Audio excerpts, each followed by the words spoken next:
Welcome back, everyone. Eric, Jerry, Philip, thanks for being here.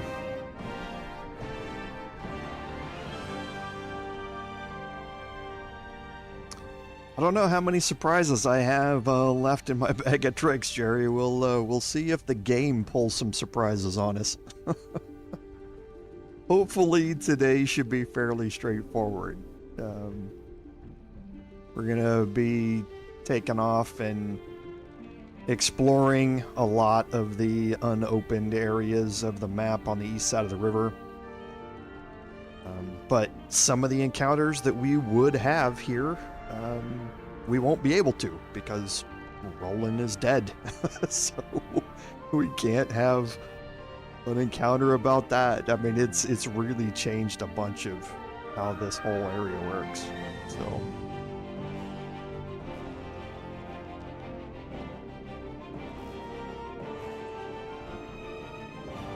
but today we should be able to explore the entire east side of the river, I'm pretty sure. There's one area that we're not going to well, no, we are going to explore it today. Which has a really interesting and cool fight in it.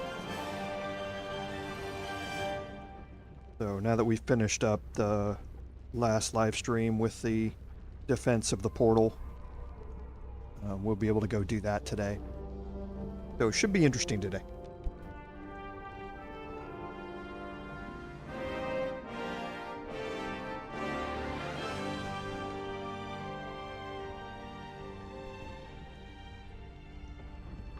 Wonder if I'm going to play hide and seek today? We are, yes.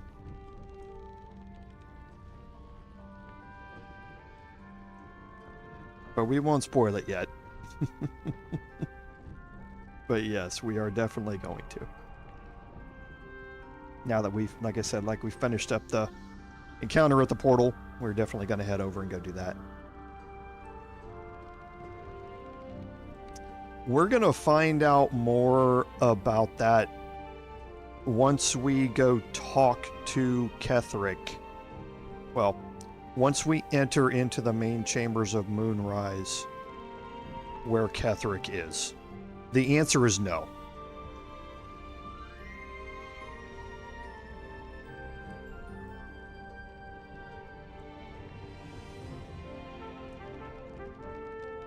Oh boy, Eric, yeah. Well, I wish them well rolling in the loot table.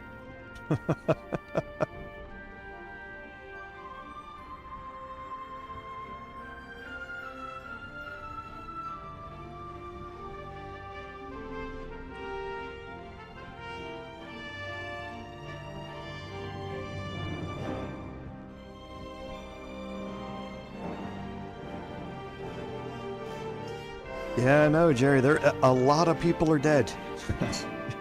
Completely, totally, and irretrievably dead. Yeah, it was not something that I expected, and honestly, it's kind of intriguing to me because I've played Act 2 several times on different characters and playthroughs, and I've never done this before. So I don't entirely know how everything has been affected through Act 2 and Act 3. I know a lot of the major points and how much more difficult it's going to make some of the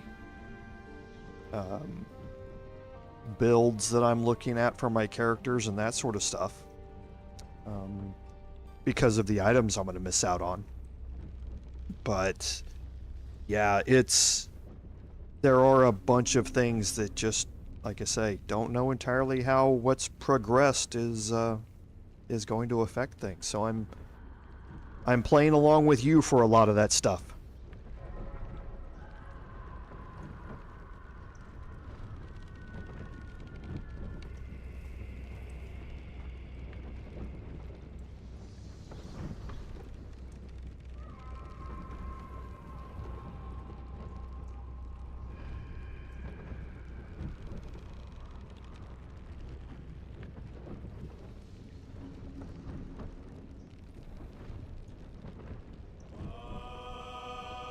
It does. It does. I try to be a little more prepared for my streams. But yeah, don't really have a choice here.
Ooh, yeah, they're gonna have a good time with those.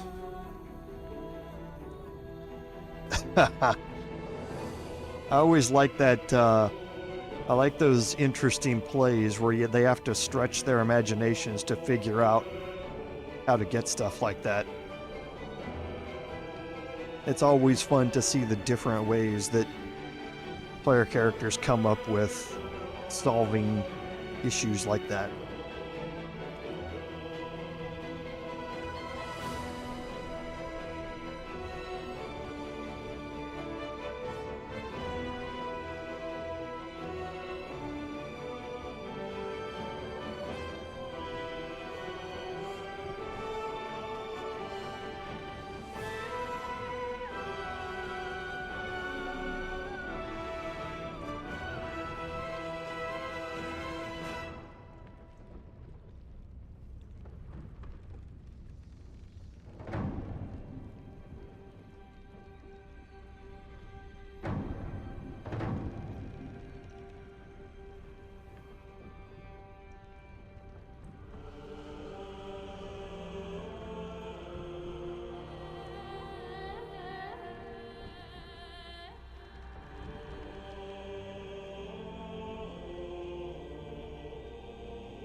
I'm already doing an honor run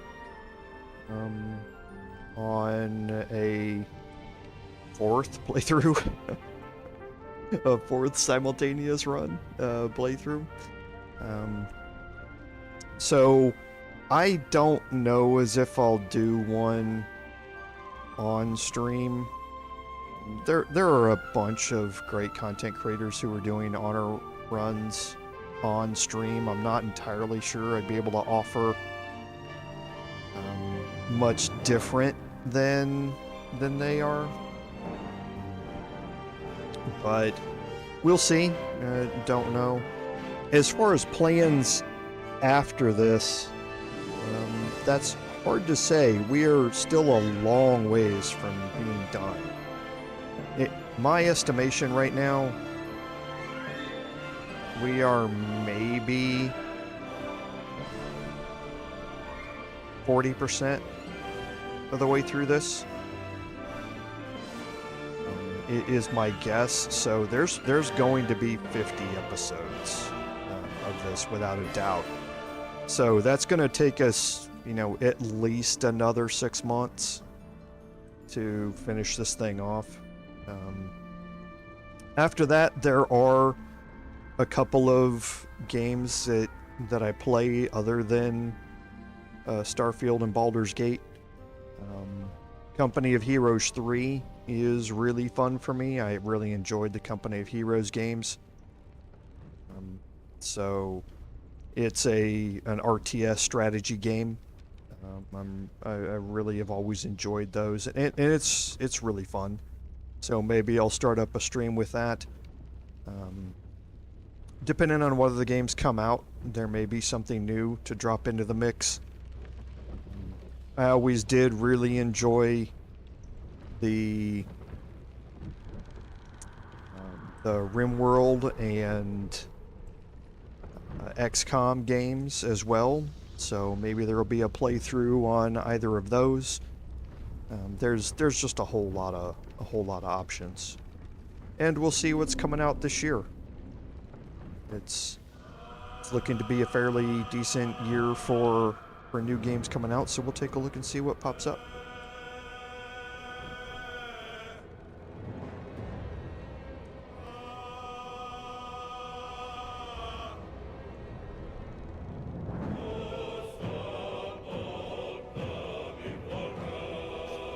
Yeah, I think XCOM 3 is probably a few years out. It is my guess. I mean, maybe it would be this year, but I think if it happens this year, it wouldn't be till the very end of the year. My guess is that we're still in 2025, maybe even the end of 2025 or early 2026. I'm not entirely sure it's going to come out this year, though. I know people have been talking about it, but I'm not entirely sure. Hey, Lord Henry, welcome back. Welcome, everyone, to today's live stream, episode 23 of our Baldur's Gate 3 Paladin gameplay series. I'm Commander Jorval, and I want to thank you for coming along on our journey today. So, on some admin notes, the news this week is obviously about the drop of Hotfix 16. I can't even find the patch notes on Larian's website.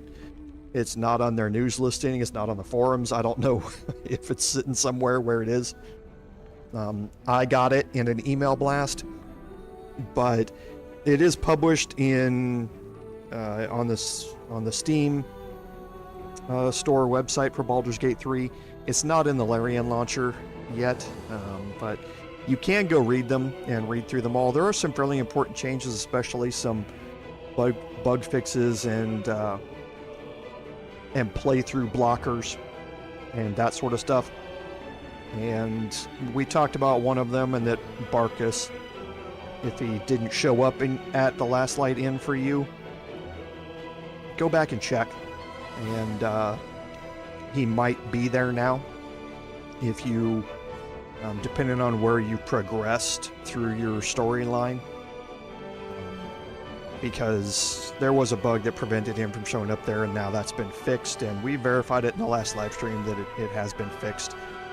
The fight with Cazador has been made significantly harder on both Tactician and Honor mode playthroughs, which was to be somewhat expected. I think that fight was a bit underwhelming as far as the difficulty goes. There's a lot of people that are just have YouTube videos of them just one-turning Cazador. So I think it was probably a good idea that those changes were made. There were a lot of stuff changed in the epilogue. They're refining that as they go, as more people get through it and see it, because it was a relatively recent addition with patch 5. So they're continually fixing and making changes in that. They've done some cross-platform, cross-save capability changing because modded games don't work on consoles.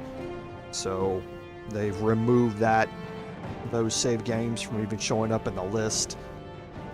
A few other things and that go along with it, but feel free to go check out those patch notes and make sure that you've got your game updated to the latest hotfix to make sure you're taking advantage of all of these fixes. So, one last thing, and I mentioned this in the Bard playthrough, is the next 72, 96 hours for where I live in the United States are going to get really bad from a weather perspective, and the South isn't really prepared for this type of weather. So even up north where it's been going on for a couple of days now, everybody stay safe, even if you think you're prepared for it. Stay safe, don't travel unless you have to, stay inside, make sure you're staying warm, and all those things as we go through this, just to stay safe, everybody. So, on our recap, at the end of last episode, we had continued on with the quest to remove the Shadow Curse, and that was by defending the portal where Halsin went through to rescue a druid child. And we're going to continue. We're going to pick up right at that same location, and we're going to continue on exploring the east side of the River Chionthar.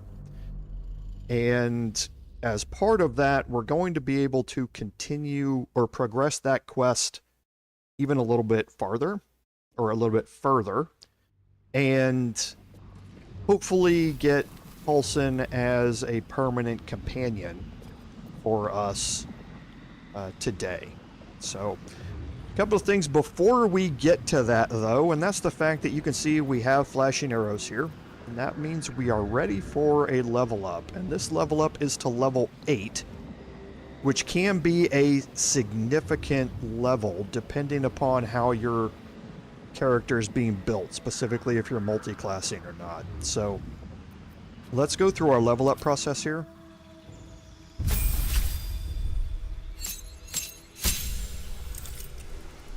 Okay, so for Paladin, we've taken our Warlock as far as we want it to go for our Hexblade Paladin build.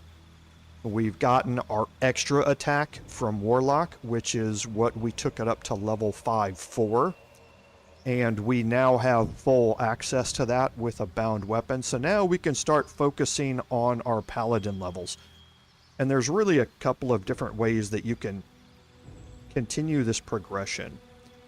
So a pure Hexblade Paladin is normally 5 Warlock, and then the rest of it going on into Paladin. So with a level cap of 12, we'd be at 7 Paladin. That, however, is really just so that we can gain the benefit of the extra attack here on this setup. In tabletop, you wouldn't normally do that because the extra attack doesn't stack with the extra attack you get from Paladin.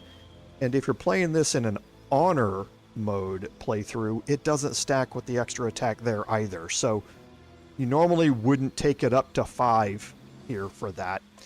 What you would do is take it up to 3 so that you get your Pact boon and you're able to bind your weapon and utilize your charisma for your attacks. And then once you've gotten that up, your next couple of levels would be in fighter. So here at what would be level 6, you would take a couple of fighter levels so that you can get action surge. And that gives you 4 basic attacks per round, starting off. Here, that is still a completely viable option. If I started taking fighter levels right now, I could take 2 fighter levels when I'd have 2 fighter levels by the time I reach level 9, and at level 9 I would have action surge. And I would be able to then attack 4 times in that round. And that would be level 9, and then I would have 2 more levels in Paladin at level 11 before I gained the Paladin extra attack. And then my action surge going with it, that would give me a bunch of attacks per round. And then the final level would be Paladin to get that to level 5. So I'd be 5, 3, or 5, 5, and 2 to do that. And that's certainly a viable way to go. For me, though, however, I'm not going to spend time on the fighter levels yet. I don't necessarily think I need it. If I get to a point here before I get my next feat where I feel like I'm being outclassed by the enemies, then I can always respec and take those 2 levels of fighter now. I don't necessarily think I'm going to feel that way until I get level 9, and at level 9 I would be at 4 levels of Paladin, and I would get my next feat, and then 1 more level for the extra attack there. And then I could take my 2 fighter levels at the end if I wanted. But it just kind of depends on how I feel. The great thing about this game is that I do have the respec from Withers. So we're going to go into a Paladin level here, back to our base original class. So we're going to unlock a spell slot, which is another Divine Smite for us. We gain Divine Health, which means we can't be diseased. Not really all that useful in the game. We have some class actions that are based on our channel Oath charges here. The first is Abjure an enemy, which basically frightens them. And you can do that. They're frightened for 3 turns. If they save, they still become slowed, so their movement speed is half of what it was. So a way to impose Frighten on a specific target that is up to 18 meters away without having to use a spell slot. So can be very, very useful to take a high damage target and kind of lock them in place while you deal with the adds, so to speak. You also have Vow of Enmity, which for 10 turns you gain advantage on attack rolls against an enemy. This uses a bonus action, which is nice, and a channel Oath charge. This is where, if you don't have advantage from any other source, you cast this on, or you use this class action on one of your boss enemies, and for the next 10 turns, you have advantage on all of your rolls. So you don't want to use it against something you can kill in 1 turn, because then it goes away. It doesn't change from enemy to enemy. So you cast this on your big baddies and go from there. Your O spells, you gain Bane, and you gain Hunter's Mark. And this is where that Oath of Vengeance comes in, is now we have access to Hunter's Mark as a spell slot, and we don't necessarily have to rely on a helmet to get it for us or something like that. For our spell preparations, we're going to leave the exact same ones that we previously had in here. I don't think there's anything... Oh, actually, these haven't been changed.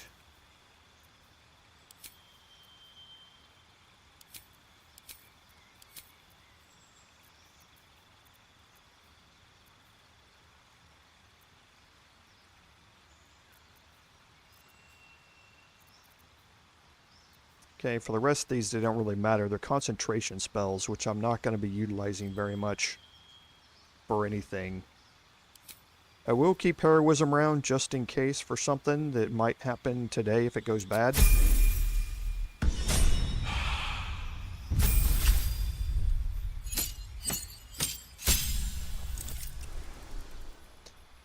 Yeah, Eric, you'll see it once we get up there. That was one of the big changes that they made when they implemented the honor mode. We all thought that it was, because obviously it doesn't stack in tabletop.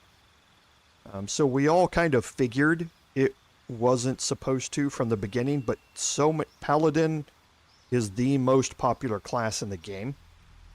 And Warlock is the second most popular, which indicates that a lot of people who are building Paladins are building the Hexblade class specifically for that, because it has always stacked since launch. So I think Larian was probably unwilling to take it away from everybody and make those builds a lot less powerful than they used to be, but they did take it away in honor mode. So yes, it does not stack in honor mode, but it does here in the other difficulties.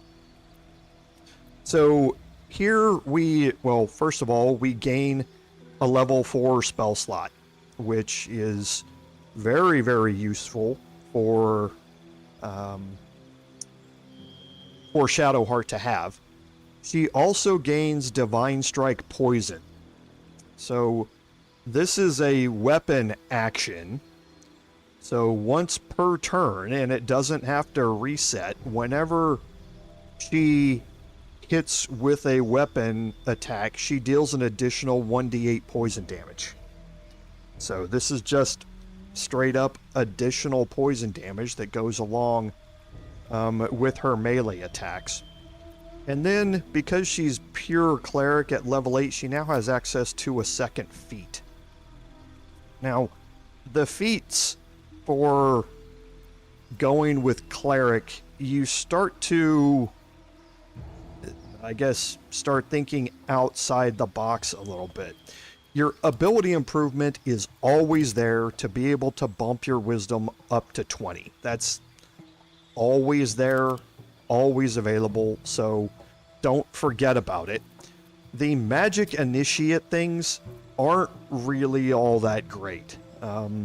You learn additional cantrips and spells, and you can cast them once per your level 1 spell, once per long rest, without using a spell slot for it.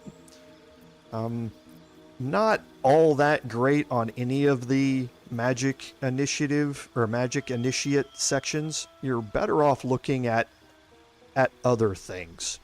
And some of those other things are, for instance, Warcaster. For Shadowheart, concentration spells are going to be really useful. For instance, keeping Spirit Guardians up and running for as long as she can. And keeping up other spells that may buff your party, like Bless, or things like that. It can be very, very useful, and they're going to get harder and harder to maintain as the enemy's hit chances and damage go up. So gaining advantage on saving throws to maintaining concentration can be very, very useful. The reaction to cast Shocking Grasp is meh. However, that can change a little bit depending upon what you're doing with your build for Shadowheart. And we're going to see that a little bit next week when we respec Shadowheart into a Tempest cleric and get rid of this trickery domain that she's on that is really the worst of all the domains you could have picked. But it can become a lot more useful. Tough is another way to gain extra hit points that's always nice. Things like Sentinel for her normally aren't that great, but they can become a lot better with a respec. For instance, if you go for Warcaster and you gain advantage on saving throws, you don't necessarily have to have nearly as high of a constitution. You can drop points out of that and put points into strength to make her ability to hit with her melee weapons a lot better. and then having her be able to attack adjacent allies and making attacks using opportunity attacks can be a little more useful. It's not normally something that I do, but again, you start looking outside the box. The other one is Resilient. Resilient allows you to increase one of your abilities by 1, and you gain proficiency in that ability's saving throws, which means that you add your proficiency modifier. So if you choose Constitution, your Constitution is going to go up to 15. That doesn't help us because we're not gaining from 15 to 16. We're going from 15 to 14, but you could respec around the fact that you're going to do this and put an odd number in Constitution. And that would, instead of like Warcaster gaining you advantage on your Constitution saving throws to maintain concentration, you gain your proficiency bonus to your concentration saving throws, and you raise your Constitution by 1. So that can also be something else that's very useful. For now, all we're going to do is increase our Wisdom here to 20. We're going to come back for a respec on Shadowheart, which is going to change a lot of this a little bit later on.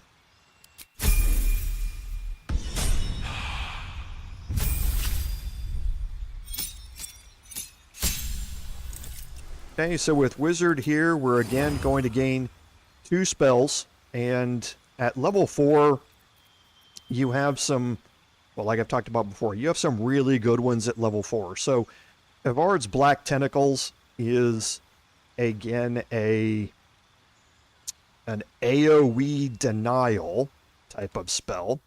So, kind of like Arms of Hadar, this does damage inside of a range, and it lasts for 10 turns. Anybody that walks into it starts taking damage, and the damage is 3d6 bludgeoning, so it's good. And your attack rolls against that entity have advantage, while the entity's attack rolls and dexterity saving throws have disadvantage. So it's kind of one of those AoE things that you can cast, and you can cast this on top of Hunger of Hadar. So you can double those things up, sitting right on top of each other, to be able to really deal out a lot of damage across a large radius. This isn't as big a radius as some other spells are. However, it's going to cover all of darkness, or all of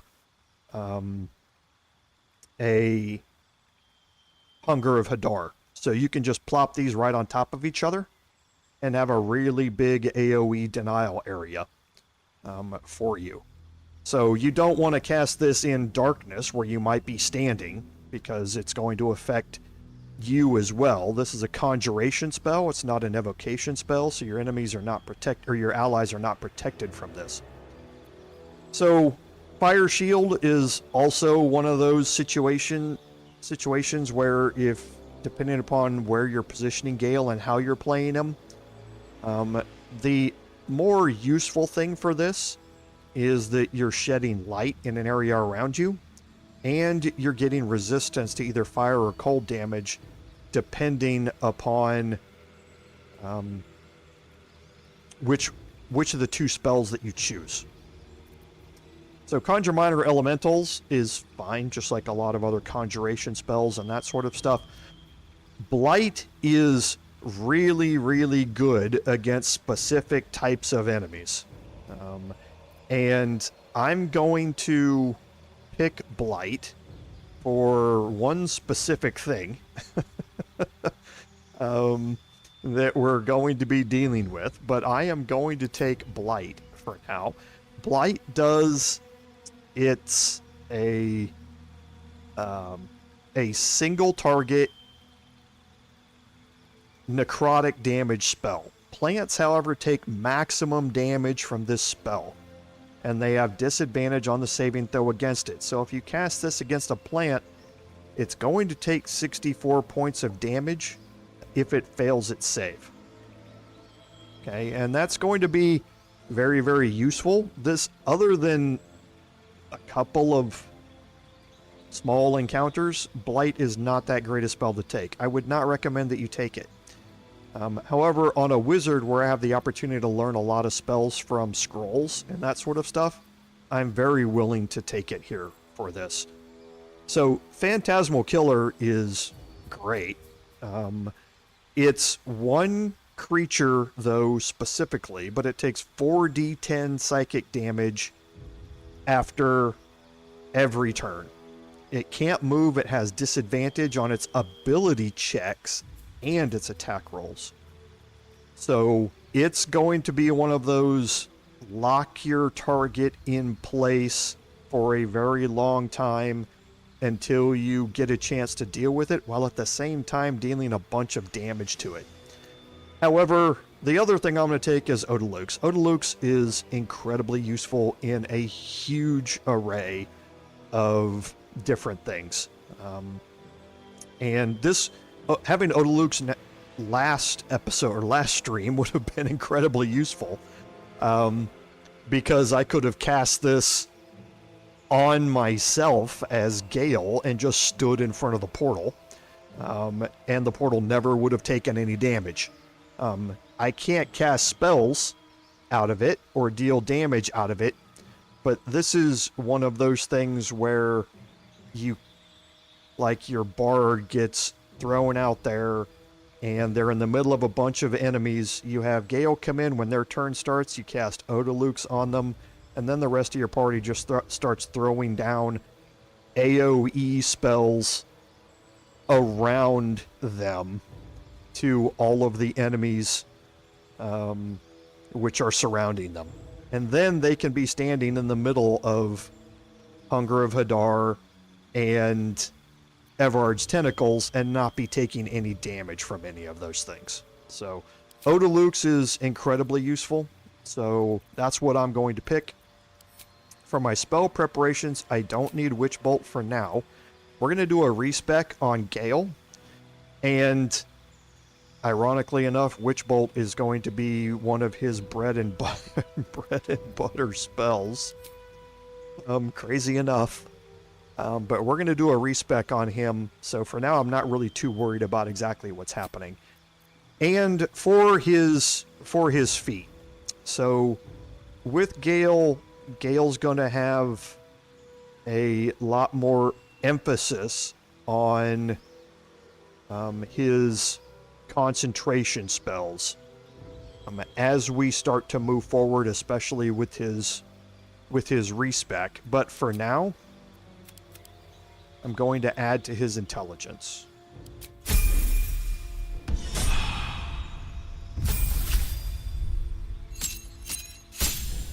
And last is Astarion. Now, for level 4, or for level 8 here, we want to continue on in Ranger so that we get another feat. Okay, so now with our feat here, we took Sharpshooter last time. We're going to take Crossbow Expert this time. Alert is also a really good thing for him to have in that he can't be surprised. But we're going to take Crossbow Expert with Astarion. Now what that does is that when you're within melee range, your attack rolls do not have disadvantage. And since we're dual wielding our crossbows, we can take both of those shots without any disadvantage when we're in melee. The second thing is that our piercing shot, the gaping wounds effect from it, lasts twice as long. So that extends it, I believe, from either 2 turns to 4 turns or 4 turns to 8 turns. Not really a huge benefit. It's more about the melee range disadvantage thing that you get rid of.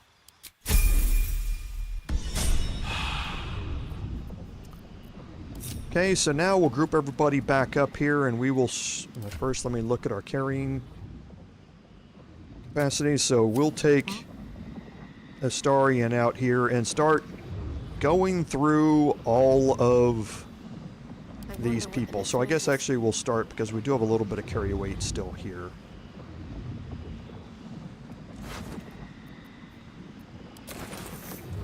Okay, so that was the end of that.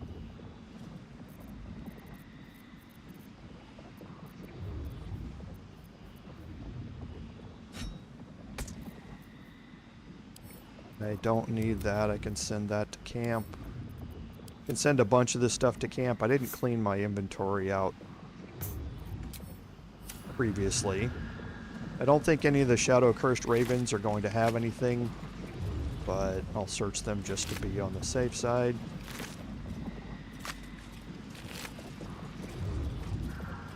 Okay, and yeah, something's a little bit strange about these,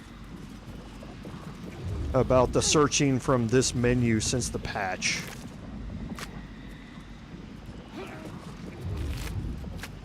It's more the pilgrims, zealots, people like that that have the items that you can loot.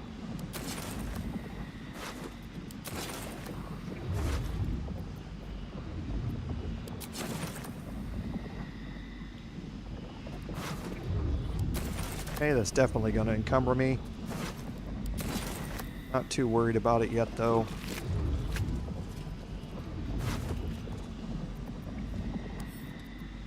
Okay, we do have a note here. So basically, talking about delivering a Shadow Mastiff to someone in Baldur's Gate. There's a fish over here and a fish down here that we can pick up. We'll send those off to camp here in a minute.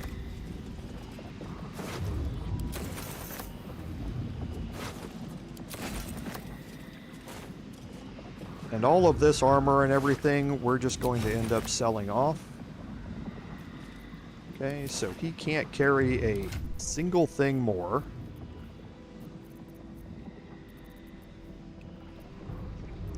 Let's sort all of his so that we can better move these things around.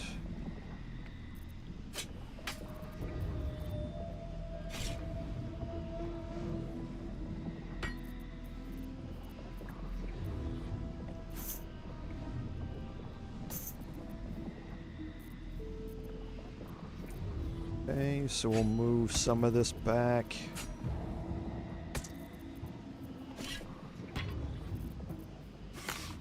Come on.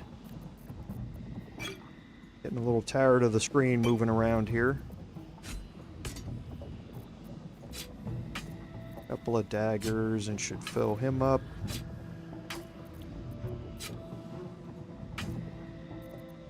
Maybe one more. So now I'll have Shadowheart do the remainder of this.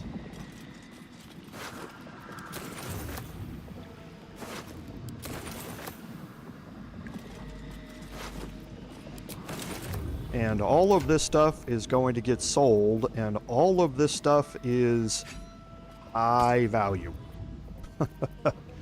These plate armors and chainmail armors are a lot.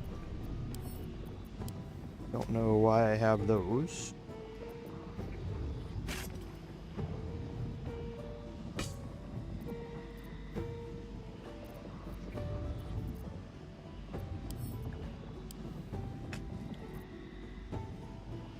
Okay, so that's not enough.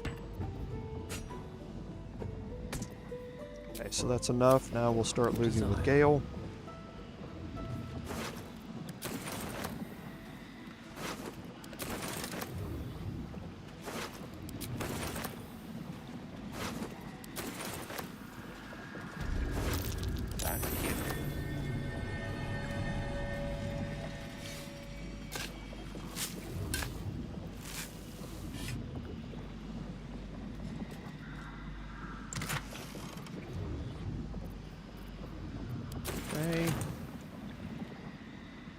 Probably not anything on the Mastiff. Nope.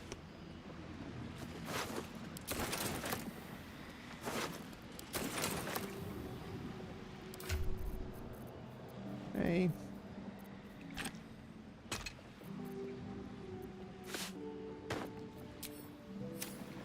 What now? And Astarion will be the last person here that we have.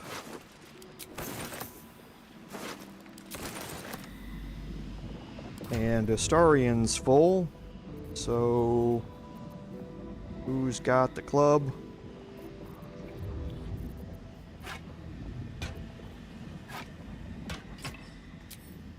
Okay, and now Astarion can continue to loot or anything else that we might find, but I think that's it for everybody.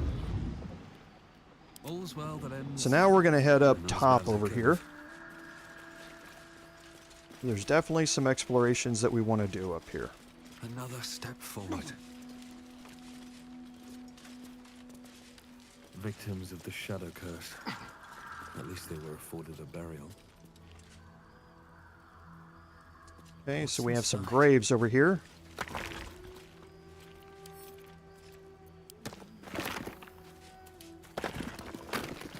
We have some crafting materials we can pick up.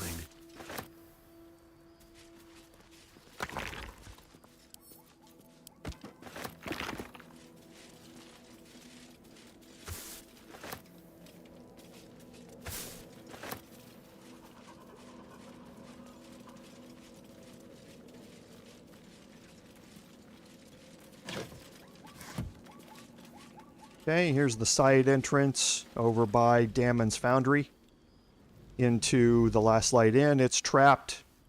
We don't need to go across that.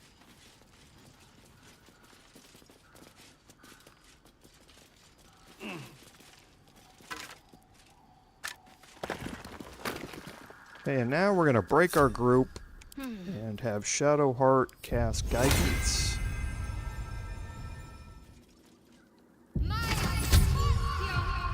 I'll take this way. Not Shadowheart. Shouldn't have wished to live in more interesting times. Okay, and the perception was successful. So now, ironically enough, Astarion has the highest strength in the party. Marcus buried a dead flaming fist. I was rather hoping for gold. Okay, and this is where the quest marker came in from the cache that Marcus told us about when we talked with his dead corpse afterward. In the Bard playthrough, we didn't get this marker, but we were still able to find this body even without it. So here you get the Shield of Scorching Reprisal. So normal shield, it has shield bash, so you can use it as a reaction to try and knock them prone. You get fire resistance, which is nice. However, it has blazing retaliation. And this is once per short rest with a bonus action. You can increase your armor class by 1. And if anybody hits you, they're going to take 1d6 fire damage in return.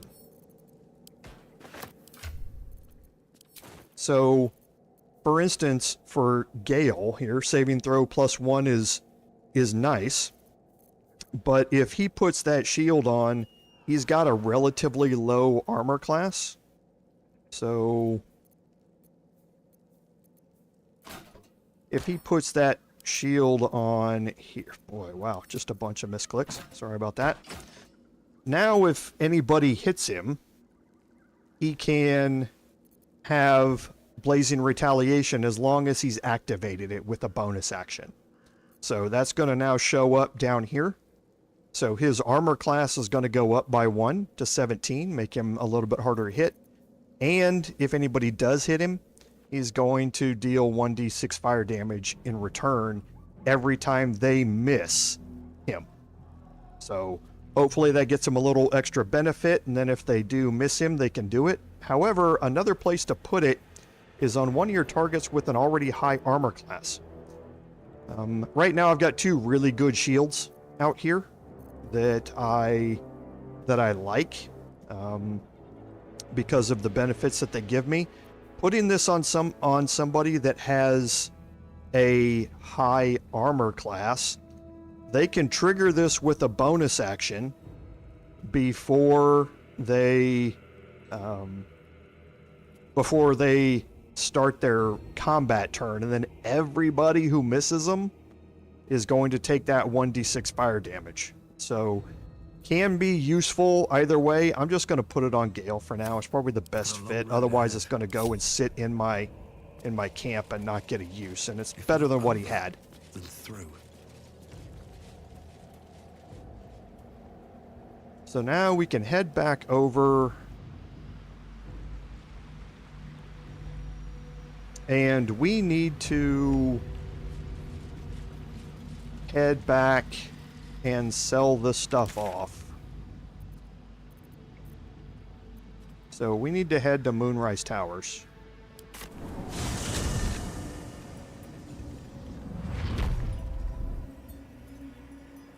And again, with the way we played this, as soon as you come out of that waypoint, immediately head this way.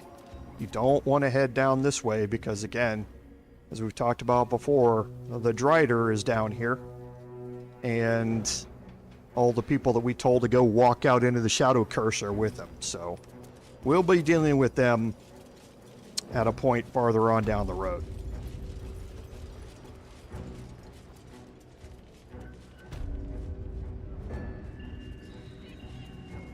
I'm not worthy. I never learned the words. Yes. Okay, and I'm going to look at Roa here and see where we are. I think she's up to 100, right? She is. An honor, true soul.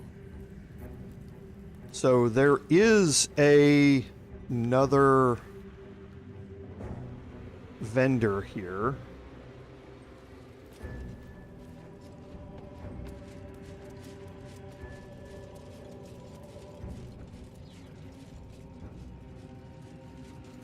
Let's go over to this door. And we're going to have an interesting conversation here.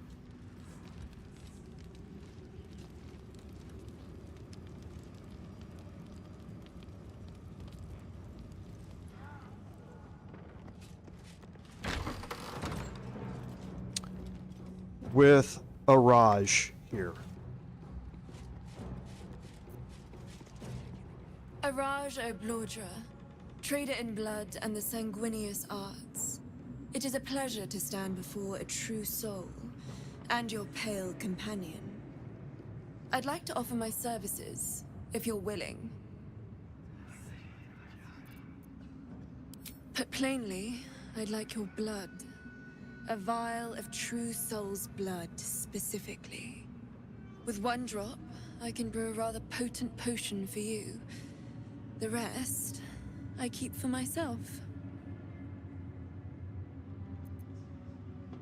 No idea, but it will be unique to you. Your blood essence and the Absolute's blessing intertwined. We can learn exactly what that means together,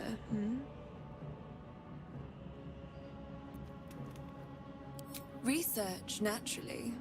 A little experimentation, perhaps. I have an innate curiosity for all things sanguine.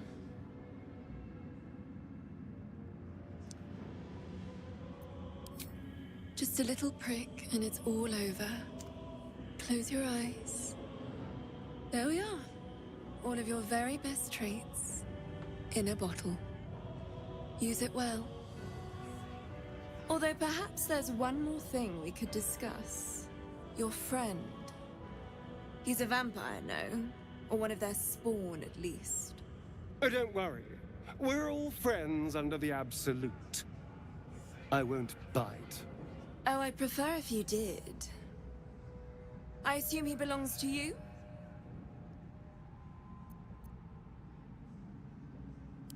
I'm sure he really believes that.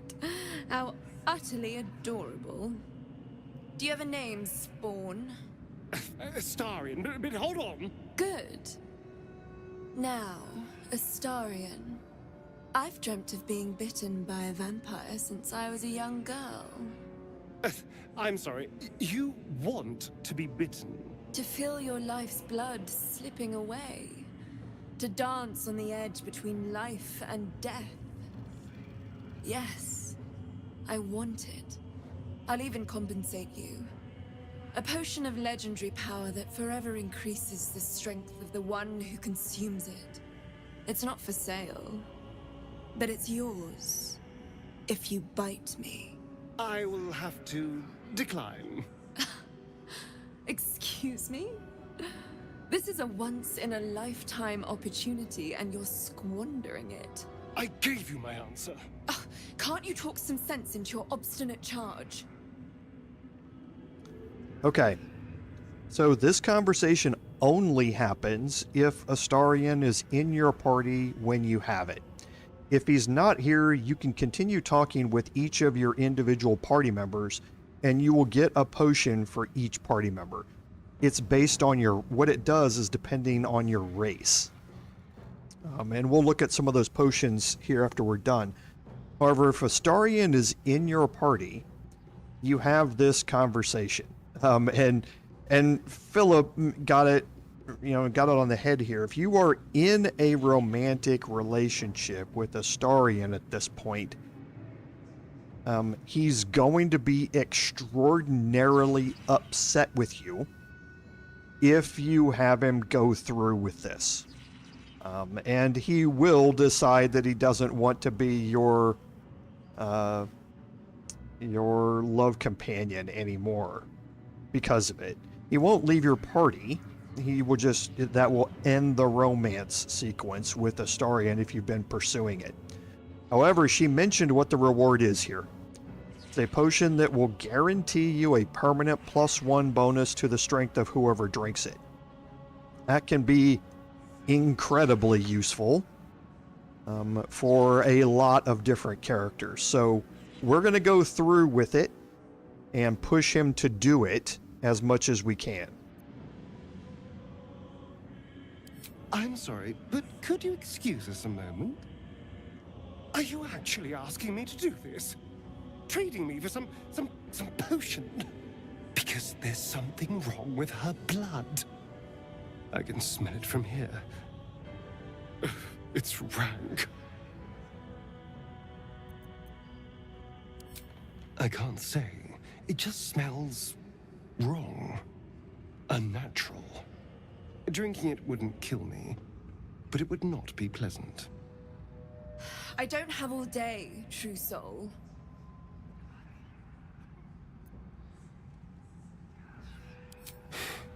Fine. I'll do it. Darling, I've had a sudden change of heart. After all, who could resist such a delectable neck? Hold very, very still.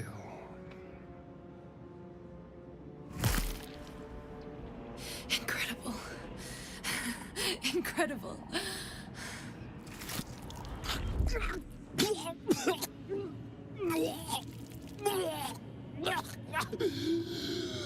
Oh, hells.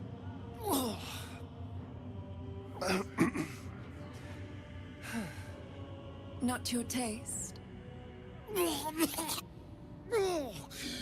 You're fetid, full of corruption. I feel exquisite, though. So here's my part of the bargain. I hope you find it as satisfying as I found this. It was everything I imagined, and then more. I'll be able to put this to good use. Okay, so got two things there. The first is the elixir of half-orcish fury, and then a potion of everlasting vigor. So looking at our inventory here. Okay, so yes, it is. I misspoke on that. Thanks, Lord Henry. It is a +2 bonus in strength, so you're guaranteed a +1 on your 2 hit and 2 damage, no matter what your current strength level is. Also, if you're not based around strength, and an increase in carry weight, and ability to resist being shoved, all of those things that go along with it. You also picked up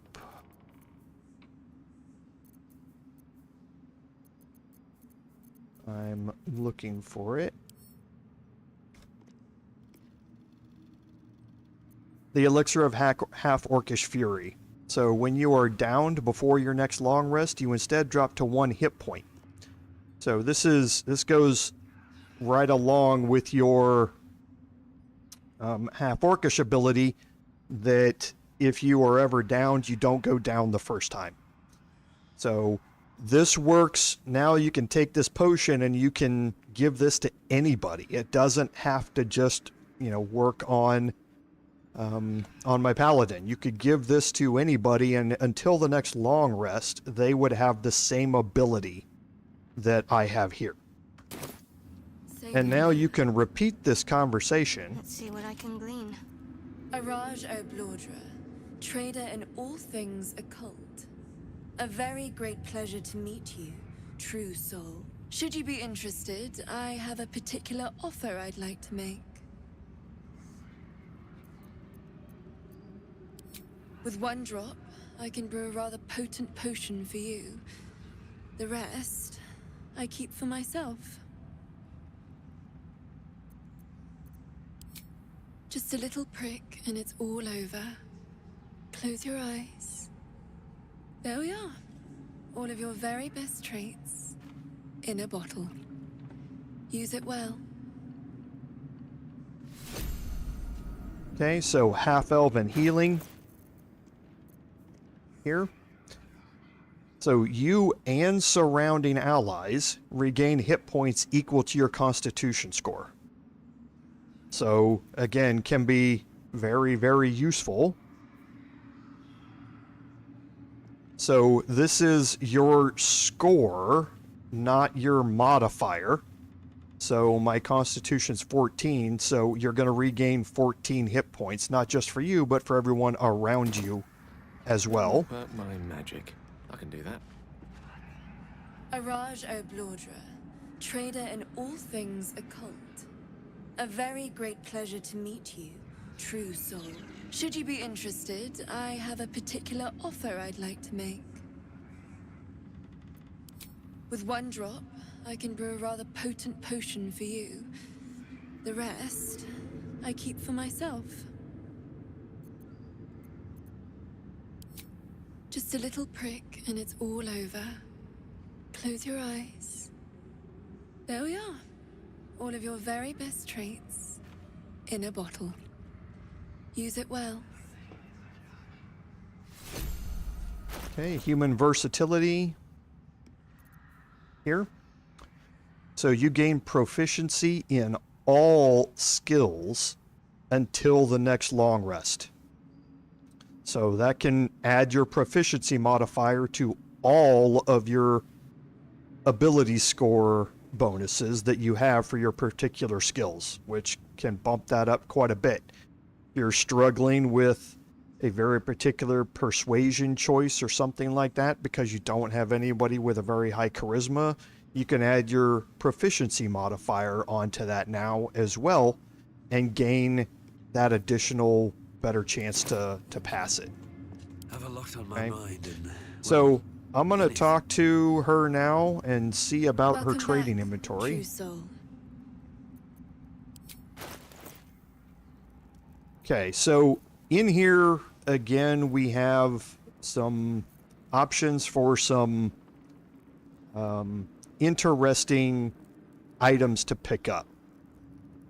And yeah, Philip, you can actually swap all your characters out and go back in with a completely new party and do it again. So you can do it for every one of your characters you still have sitting back at your camp as well. But what you get is based on your race. So that's the important part there, not based upon your class. So the Circlet of Hunting, you gain a 1d4 bonus to attack rolls against creatures marked by Hunter's Mark, True Strike, Fairy Fire, and Guiding Bolt. So if you don't have a way to get advantage against those creatures in some way or another, then normally Hunter's Mark only gives a benefit to the person who cast it. However, here, if you're wearing it and somebody else casts Hunter's Mark, you gain an additional bonus to attack rolls while that other person is concentrating on Hunter's Mark against them. Now, Hunter's Mark normally doesn't give you a bonus to hit. It just gives you a bonus to damage. So even if you are the one casting Hunter's Mark on somebody else, now you're going to get bonus to hit and bonus to damage out of it. Okay, so can be very, very useful for somebody who is casting Hunter's Mark. So right now the flawed Helldusk helmet is what Astarion is using, but he casts Hunter's Mark all the time. This would give him a bonus to hit, as well as the bonus damage that goes along with it. So the Hat of Storm Scion's power, this is useful depending upon your build and or the weapon that you're using. Whenever you deal thunder damage, you gain Arcane Acuity. Arcane Acuity means that you have a +1 bonus to your spell attack rolls and DC for each remaining turn that it goes in. So if this is whenever you deal thunder damage, so if you cast Shatter in the middle of a group of enemies, every time that you inflict thunder damage on any of those multiple enemies, you're going to gain a turn of this. So if you cast it on a group, you can very quickly gain a lot of Arcane Acuity. But again, not something that I normally focus on. It's going to be fairly cheap, so I'll pick it up, throw it in the camp, but not something I normally pick up. The Robe of Exquisite Focus is a great robe just in and of itself for a spellcaster if you're not doing anything else. And we're just wearing the Protecty Sparks wall, but we've gone away from lightning charges.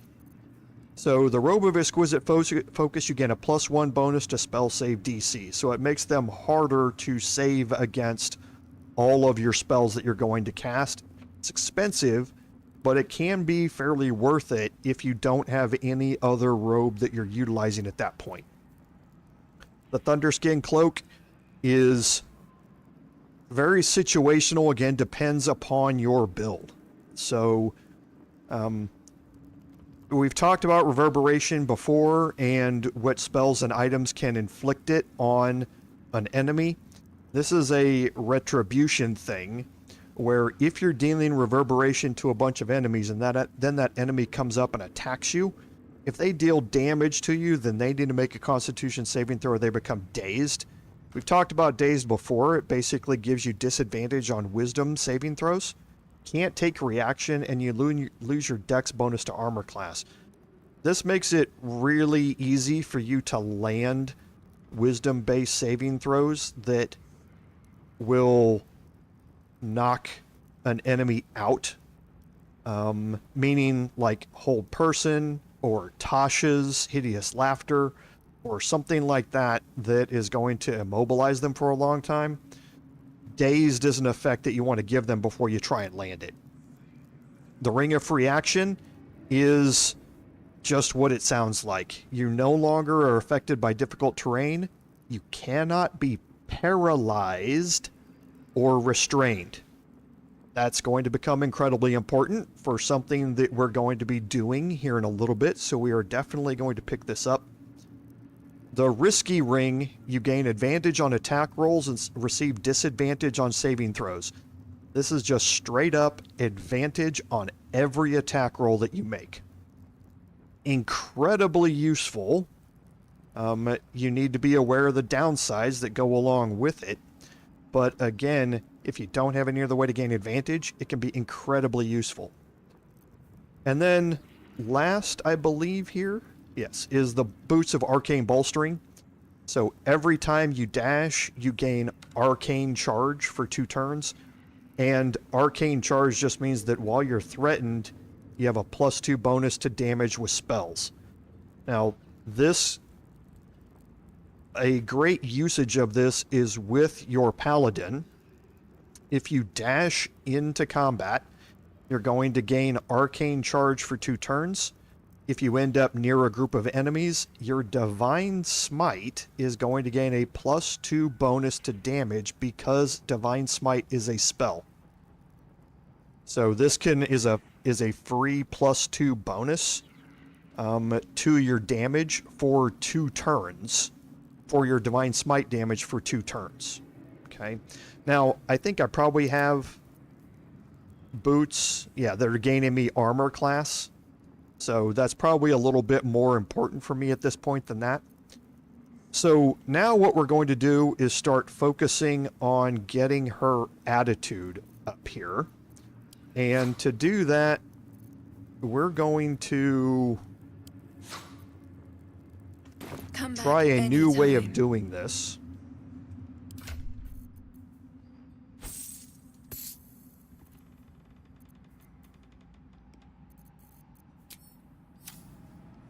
Okay, so we're putting all of our gold on him. True soul. We're going to barter, and we're going to give her gold straight up to increase her attitude. Okay, and we're going to do this a little bit at a time so we can make sure we're not going over. So 8, let's make this easy to know how much we've given. Let's say 850.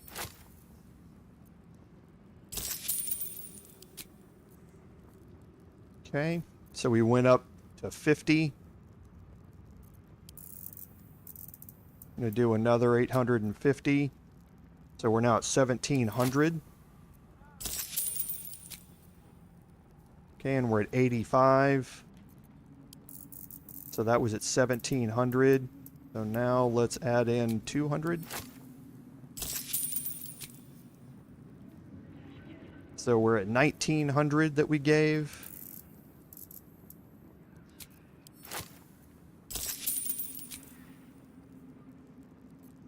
Okay. So that's 2,000 gold.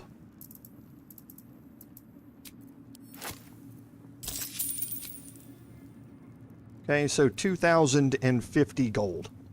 Straight up that we gave her for that. Now let's go through and start selling all of these items that we got. Okay. So now we're going to, because now all of these things that we're selling are worth more gold than they were before we had our attitude up. So now instead of selling these things off for a low amount of gold, or giving her these things and they're worth a low amount of gold when we give them to her, we've just now given her gold straight up. To increase it, gold is always worth gold. And then we can sell our items at a higher price to get that gold back. Okay, this is the more efficient way of gaining your favor with your vendors. Okay, so we're at 3,000 here, and this is 600 back just on this. Okay, and now Shadowheart. That's another 700 back. So that's 1,300 back total. You have my attention.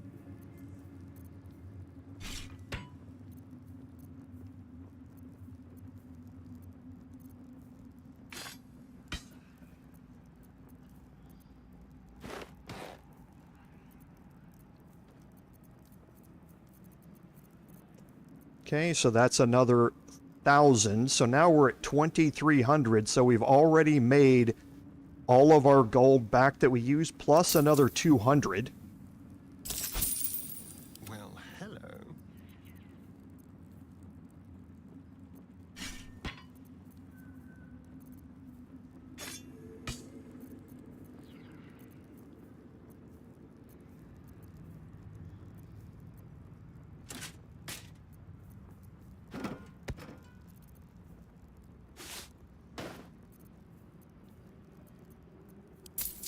Okay, and another 560. So we got her all the way up on our attitude. We made all of our gold back, plus an additional 700-ish, give or take. And now, in trade, all of the items that we want to get, are that much cheaper. Okay? So that's the most efficient way to go about doing this. And in this case, the amount of savings that we're getting off of this is really off of the Robe of Exquisite Focus. We saved 400 gold off the price of this.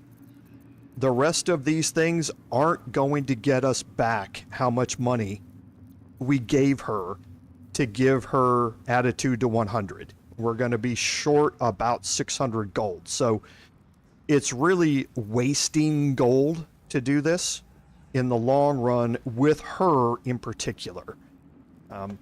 But again, I wasn't too worried about it, and I wanted to illustrate another way to increase favor, which is honestly the better way to go about it. So now I'm going to buy up what I need. So I want the Robe of Exquisite Focus for Gale, because he's not wearing anything better right now. I don't think I'm going to be inflicting reverberation on anybody, but it's so cheap I'm going to buy it anyway. The Ring of Free Action is going here. The Risky Ring, going to put here. The Boots of Arcane Bolstering I don't need. The Circlet of Hunting, How delicious. going to give to Astarion. And I don't need the Hat of Storm Scion's power either, so I'm going to leave it there for now. Okay, let's see what she has in the way of dyes. Black and Azure is pretty good.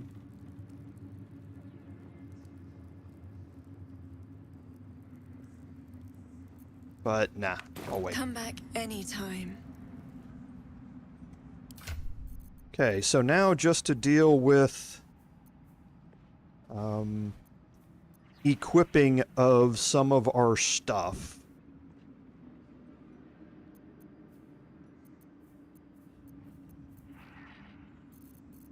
Okay, so Astarion here picked up the Circlet of Hunting. So his Hunter's Mark, he's now going to gain bonus to hit as well as damage. He can get rid of the club he was carrying to increase his carry weight. Then Gale is getting... Oh, he's already wearing it. Okay. And the Risky Ring, oh yeah, the two rings. We're going to put this ring on here.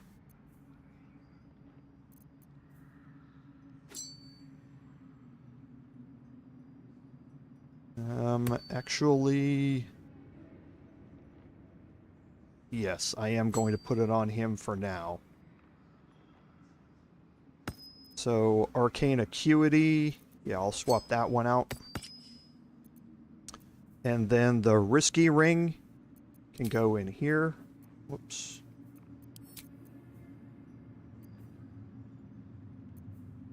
Movement speed. The Ring of Salving. This is going to go here.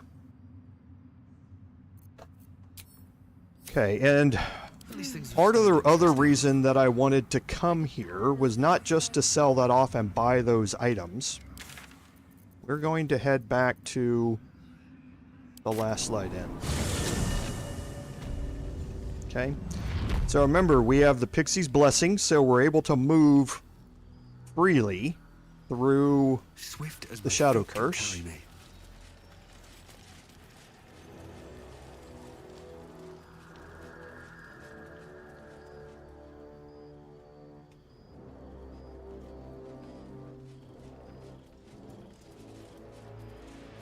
Okay, so I'm going to head over here. I don't think I've done any of this. My faith will guide me. You need to pick me up. My that blood? No, never mind. Light on my feet. Okay, so he failed the survival check. Let's try this way. He failed it. No rest for the wicked, I see. Step by step. Everybody fails it. Can't afford to stay idle. Tune up. This'll help. There. Something Okay. over there. Somebody found it.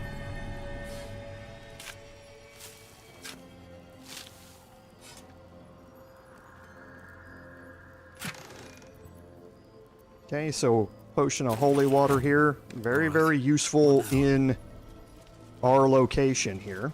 Moving in.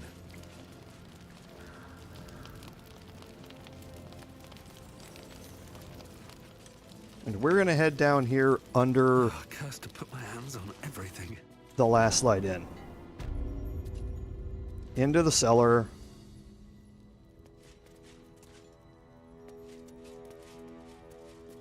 And we're going to pick up the key from the table here.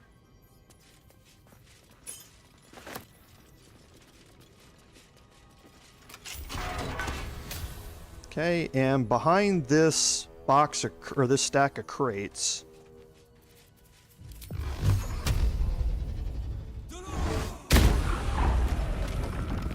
okay, is a wall that then opens up a new area here.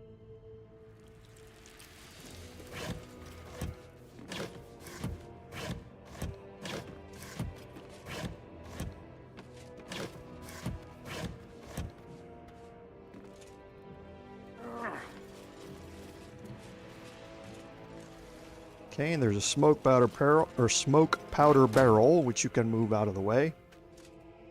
Up here, there's some thieves' tools. Okay, and now through this room, you can see that we're entering into another area over here.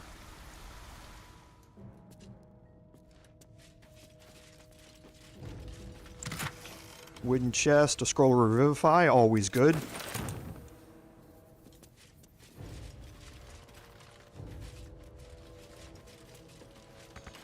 Okay, these doors are locked. Don't touch me. Oh, for a skeleton key. Okay, it's a DC of 14. We got a total bonus of 11, so I don't expect we're going to fail this, and then watch me jinx it.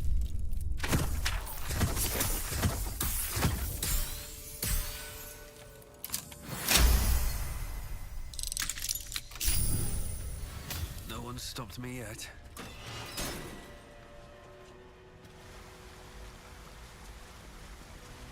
Moving ahead.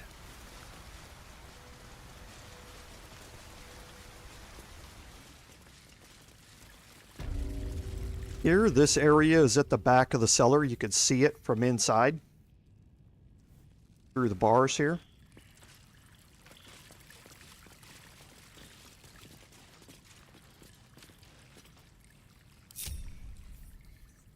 There is work to do.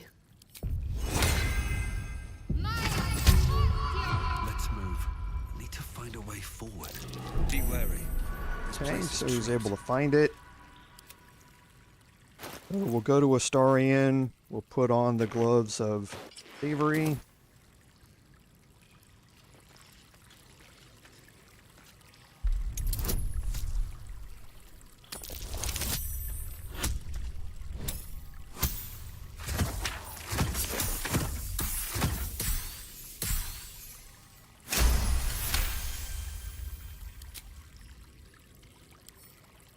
Simple.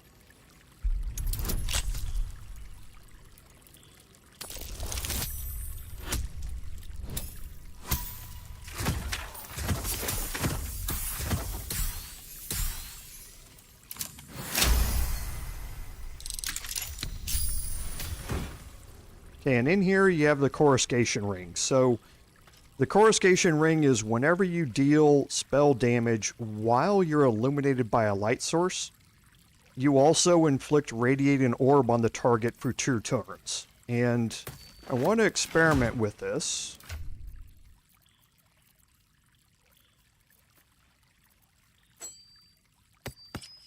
With Shadowheart, because right now she has a bunch of different ways to give radiant orb to a target, and she is constantly in a light source from the blood of Lathander, so whenever she deals damage with a spell, she's always going to be inflicting 2 turns of radiating orb. She also, whenever she deals radiant damage, is going to be causing a radiant shockwave, which gives radiating orb to every target in a 3-meter radius. So I'm anxious to see if these 2 things stack with each other or not. I have a feeling that they don't, but I want to try it and see. So I'm going to toggle group hide here, and I'm going to toggle my group and hope I don't run into this. Okay. So you enter into this room. This room has 2 other ways into it, other than this doorway. Inside here, you can see that we have enemies that are showing up on the map, and they're Meenlocks. Meenlocks, when you examine them, instantly should tell you that there's going to be a problem, because they have a fear aura. So if they get close to you, they are going to possibly frighten you. You have to make a saving throw to avoid being frightened. When you're frightened, you have disadvantage on your attack rolls, you can't move, that sort of stuff. There's something about the Meenlocks that they don't tell you, though. And that's what makes the purchase that we just made very important. If a Meenlock hits you with a melee attack, there's a chance you have to make a saving throw to avoid being paralyzed. Paralyzed is just as bad as it sounds. You can't take any reactions, movement, or reactions while you're paralyzed. And the attacks against you are critical hits. Now, if you have a high enough armor class, you can be paralyzed and you can sit there and avoid the attacks, because the attacks do not have advantage against you. But if you get hit, you're going to get hit hard.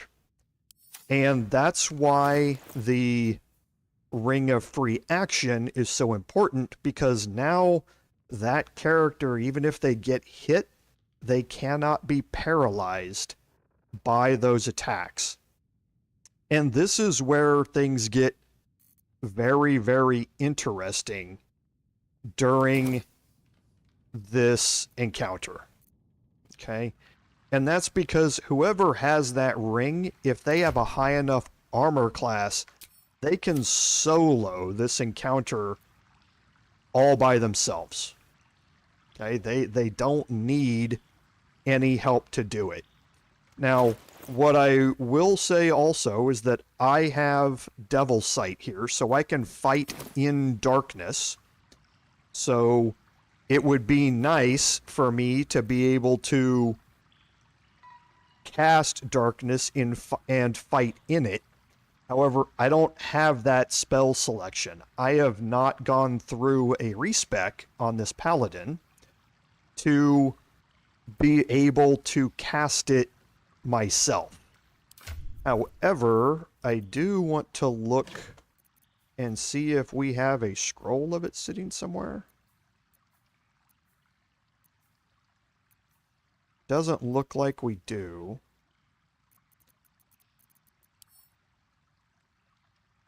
Oh, we have a scroll of dark vision. We have an arrow of darkness. So that's probably on Astarion. Yes, we do.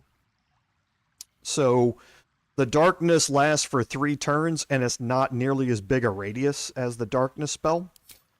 Because the problem you run into is as soon as somebody else casts the darkness spell, that person is going to become a target for the Meenlocks. Okay, and having Gale be that target can be bad because he's got a low amount of hit points. So if he keeps getting hit by critical hits, it's going to be a problem. So what you can do here is, I guess, kind of try and cheese this a little bit to help out. I'm going to try and do this a certain way. If it doesn't work, it doesn't work. We'll kind of see how it goes. Okay, so I'm going to go in here. Should mind my step. I'm going to close this door behind me. And I'm going to try and get myself into a position down here and see how far I can get before I get seen.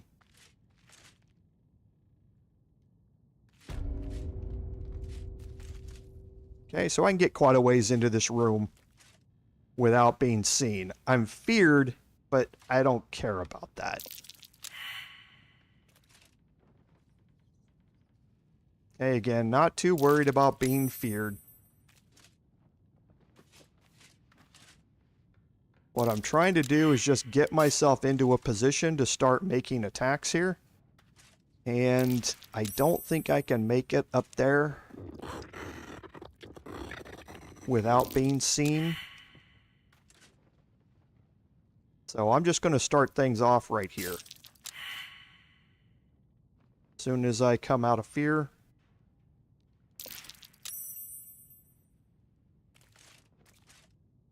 Don't need it. Okay, I'm going to drop a level 1 Divine Smite here. And now they're all surprised. Okay, so I saved on the fear, so I'm going to move up here. This is going to get an attack of opportunity. I guess because they're surprised. And now I'm going to attack again here.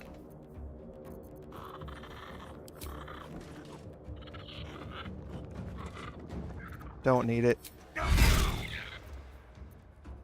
And I'm gonna drop one more. Okay. And now I'm gonna save Hex for now.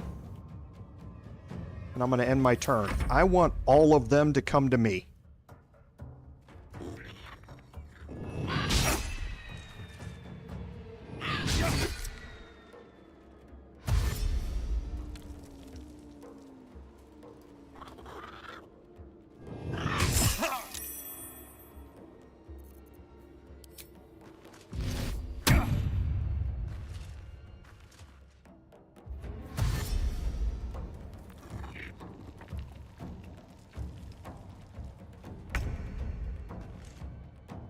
Okay, so again, I have fear, and I should have short rested here. I completely forgot about doing that. So I have disadvantage on my attacks because I'm feared. I forgot about the fact I didn't have circuitry interface backup. So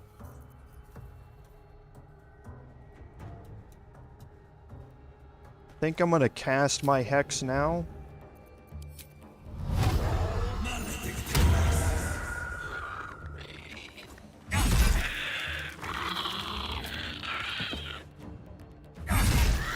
Who needs advantage? Who cares about disadvantage, right?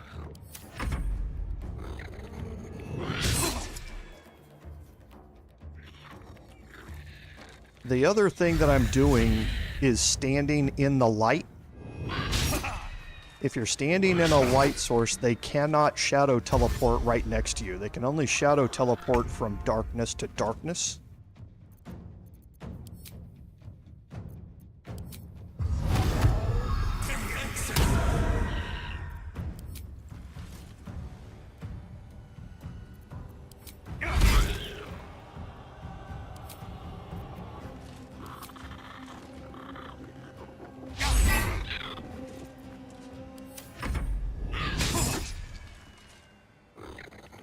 I want everybody around me.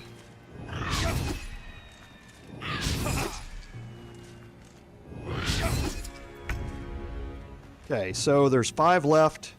There's 5 of them around me. Might as well.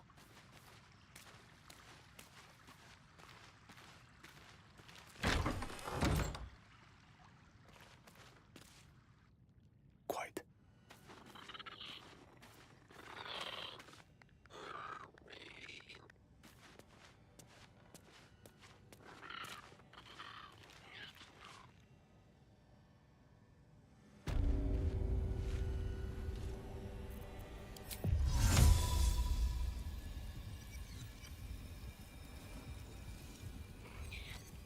Okay, I think this is going to be risky because it's all going to depend on his initiative roll, on where he lands here. I could make it easier for my paladin to finish this fight by casting darkness here, but it's only really going to work if I can get Gale into that darkness before one of these Meenlocks shadow teleports over to him and attacks and paralyzes him. So it's kind of a delicate bet that I'm making here. But you know what? No guts, no glory, right? Oh, and he rolled extraordinarily well in his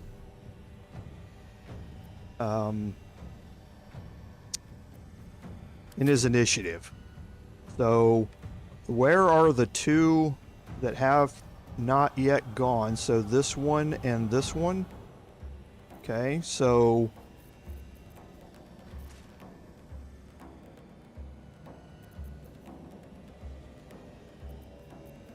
we have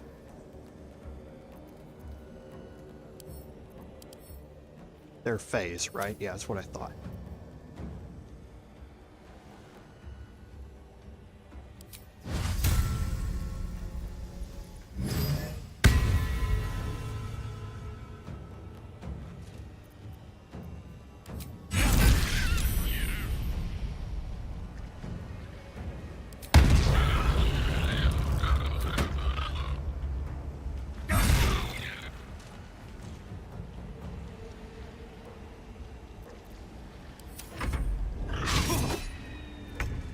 Okay, so now Gale can just Misty Step up here.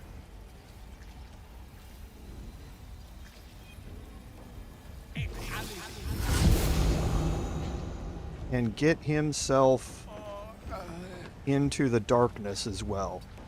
That makes him much harder to hit. So he can keep his concentration. I don't want them shadow teleporting out of here to go after him over there.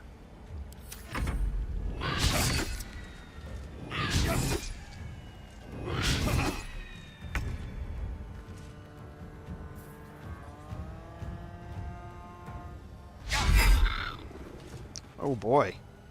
Really? Rolled a 5. And I only missed by 1.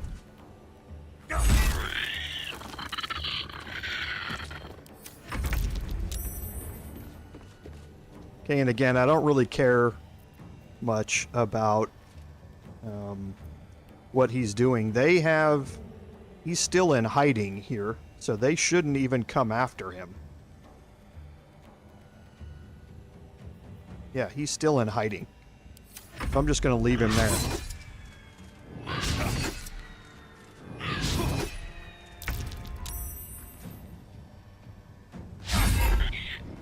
Ow. Rolled a 4. You're doing good here, buddy. And that was with advantage.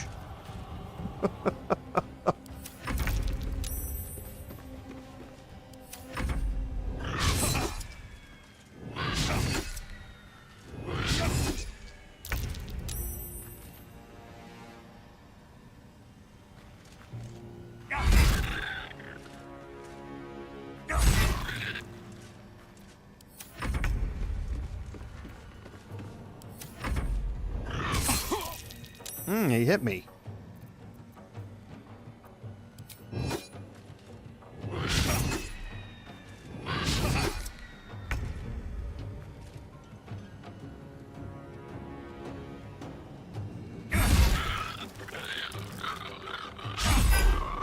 Wow. With advantage, he's just... His highest roll was a 5. That's like the 3rd time he's missed with advantage in here. That's actually really impressive.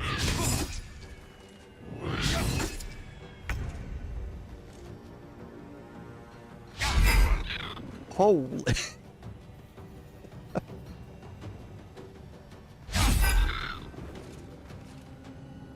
Wow, this is actually impressive.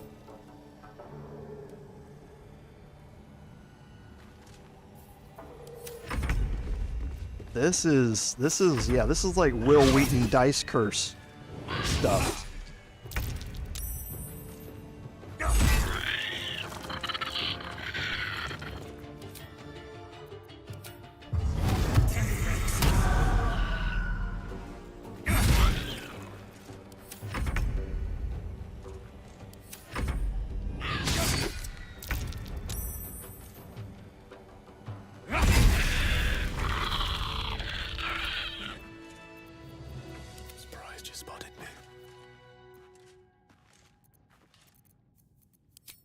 Okay.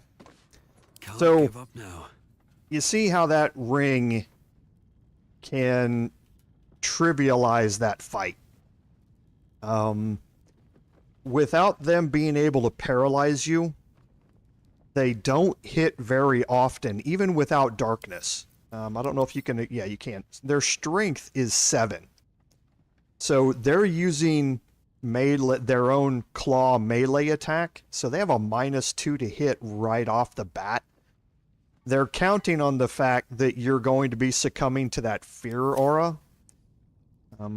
So if you save, you're never going to get hit. If you're in darkness and you give them disadvantage on those attacks because they're blinded, you very rarely, if ever, get hit.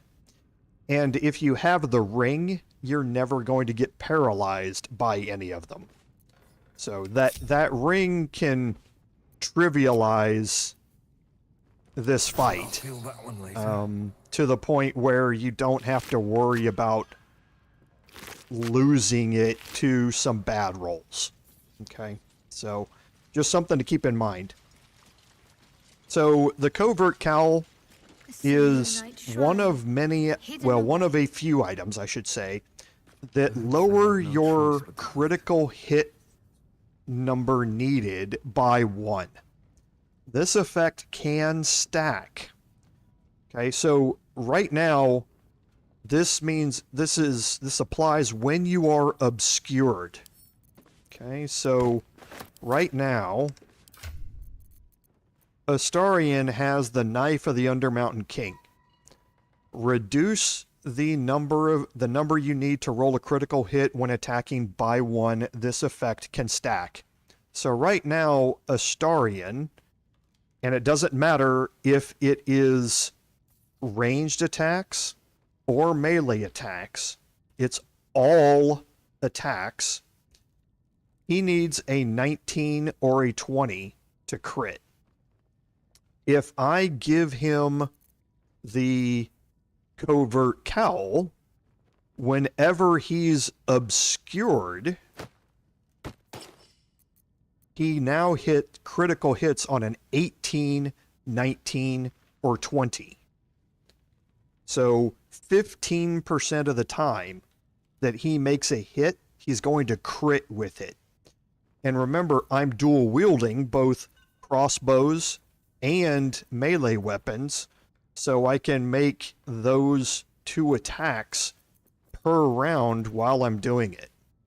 So I have a good chance to make a critical hit on any of the attacks I make as long as I am obscured. Now, because the Knife of the Undermountain King, when I am obscured, I also have advantage on those attack rolls. And this is where Astarion can come into play in darkness.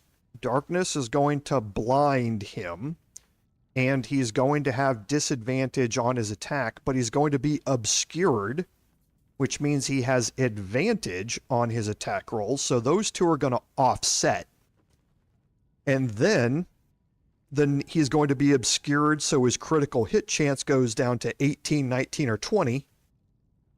So he can stand in darkness with me, have a regular chance to hit without any disadvantage because they offset, and has a good chance to do a crit. So Astarion, kind of like my Bard in my other playthrough, becomes the person that you want to be sitting in the cloud of darkness with you. Okay? Now you can begin to add in ways to get Astarion Devil Sight, meaning you can take 2 levels in Warlock to get the Eldritch Invocation for it. That would also, of course, give him Eldritch Blast and that sort of stuff to go along with it. You normally don't want to spend any more than a couple in there if that's what you're going to do, simply to get him that ability by default without having to use anything else to try and give it to him. But for now, I'm going to try him out as that he's got a decently high armor class as well, even though he's dual wielding. So this gives him a good chance to avoid those melee attacks. He's going to be threatened because he's going to be standing right next to my paladin in the darkness, so he's going to get his sneak attacks whether he's hidden or not. So Astarion and my paladin are going to be the ones standing in that cloud of darkness, hopefully with Gale hidden somewhere else and not able to be seen or attacked while that darkness goes up. What's going to happen later is when I respec my paladin, I'll give him the darkness spell himself. So he can cast it. Astarion can go into combat, get, everybody ready, so to speak, and prepped. Then my paladin can come in, cast darkness on top of Astarion, run into the darkness, and then those two can just go ham on whatever's in there. All right. So that's kind of the play, and we'll kind of see how it works out as we go through here. I don't think any of the other Meenlocks have anything. It's just that one. Maybe I Want to need more pick up the pockets. side entrance key here. We have a bunch of things that we can just pick up to sell. Seluna Idol, really? Are you in need of a paperweight? So, of course, Shadowheart's going to have some stuff to say about that.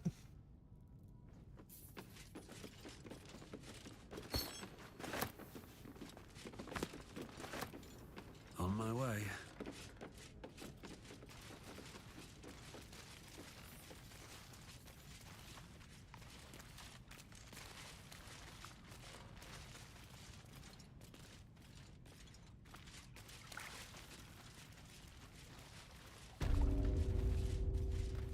Okay, and then here we have another cracked wall.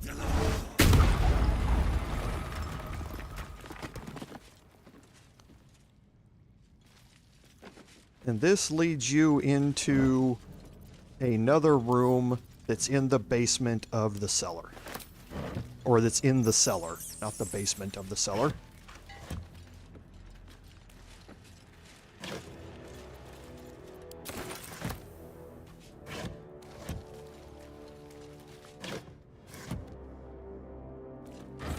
There is a smoke powder barrel in here too, to help you break that wall if you don't have any other way to do it. But also, you can pick it up for your barrelmancy if you want.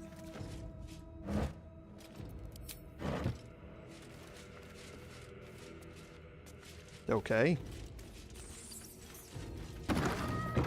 Alright, thank you. I was like, why aren't you opening the door?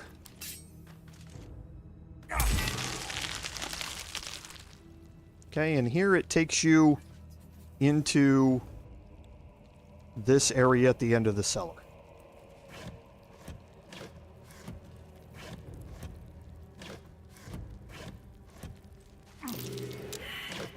Okay, so we failed our survival check there. Stop. Okay, everybody moving through. Trying to keep that formation.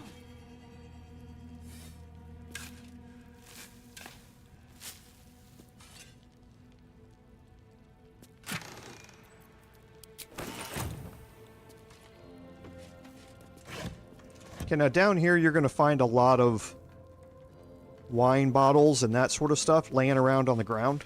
There's a lot of camp supplies down here. You just have to go pick them up. And a bunch more stuff to sell. And again, at this point, we're just picking up everything to sell. We're going to be getting fairly low on gold by the time we get to the end of Act 2 here, and I want to make sure that I'm kind of prepared for what's coming in Act 3. Because you're going to need a lot of gold when you get to Act 3. What's hiding here? A lot.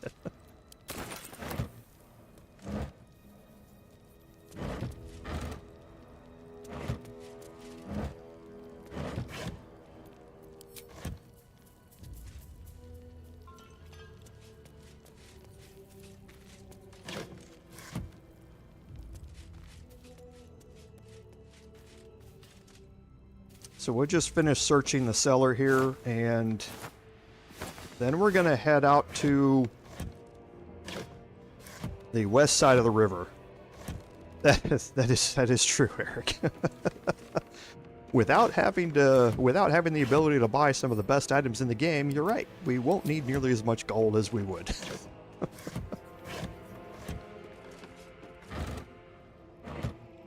And I'm actually a little bit more upset.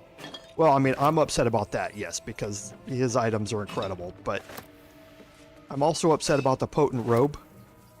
That drives me nuts that I can't get one of the best spellcaster items in the game. That upsets me quite a bit.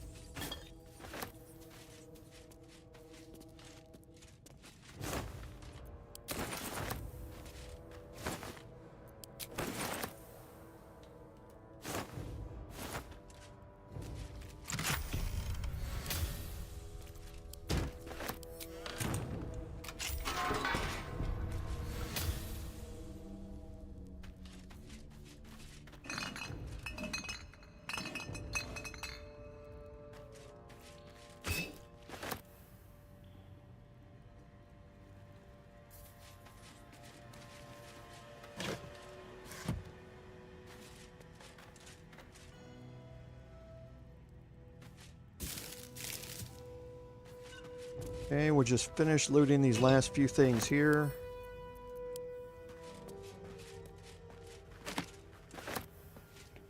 We'll send off our camp supplies to free up our inventory, and you're standing right on top of this.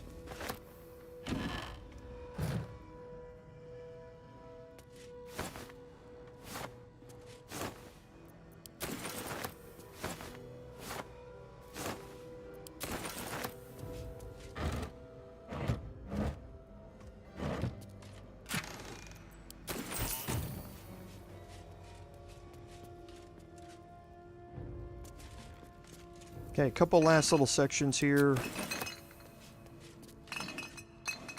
with a whole bunch more camp supplies, and we should be finished.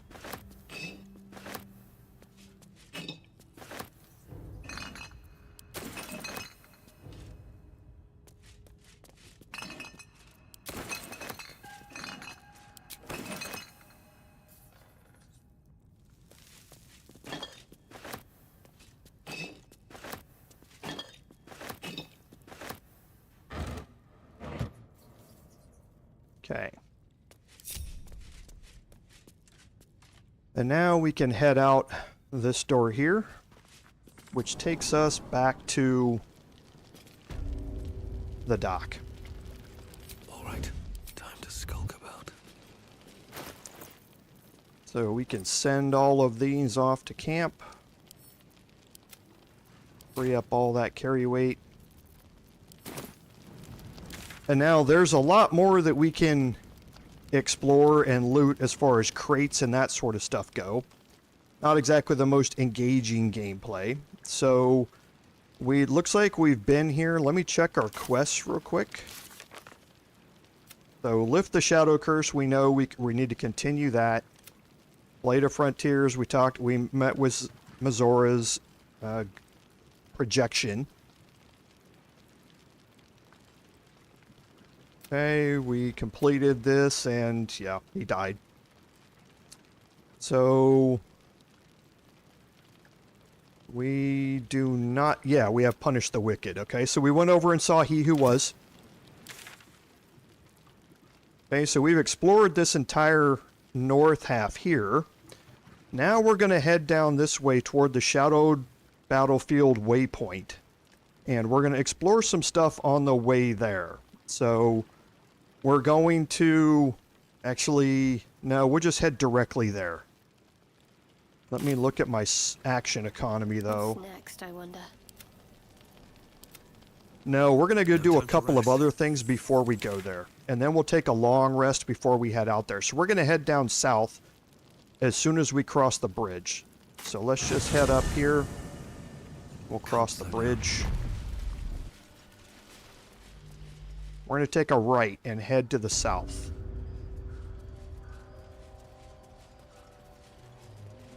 Okay, we're going to come back and head up this way and head toward the House of Shadows, but we're going to go use up the last of our action economy here, doing a couple of other things first.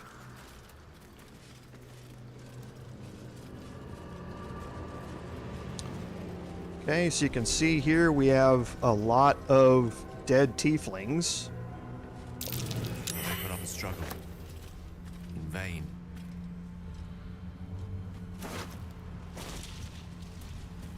So some of these we recognize. Actually, all of these names we should recognize.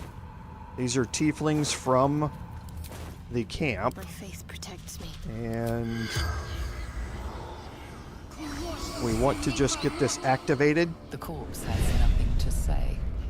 So as we're going around out here, we can see if anybody else can be spoken with.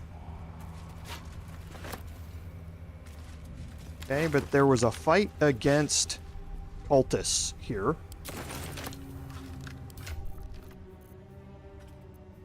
So not very much. We'll just send off some shoes. Should be enough. And now Shadowheart will take over looting.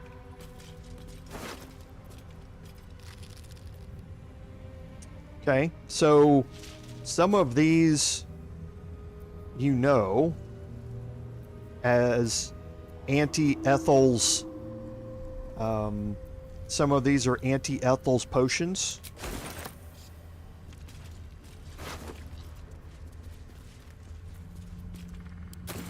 Okay, so don't need those keys anymore. Those are for the grove. Well, I guess you can still go back there at this point. Some more of Anti-Ethel's potions. Okay. We're going to continue on to the west. Onward.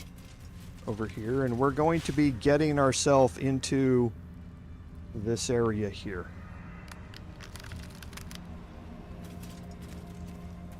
What to do?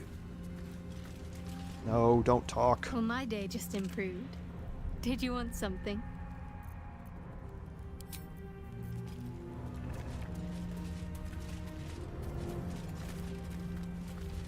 I'm ready.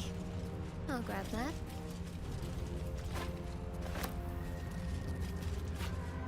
Never a dull moment.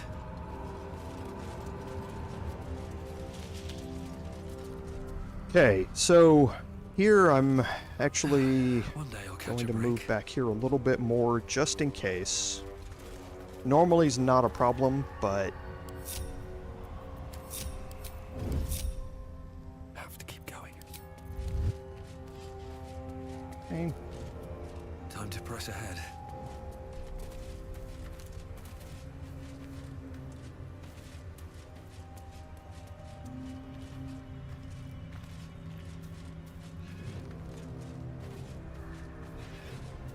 Okay, now you see that the torches look a little weird.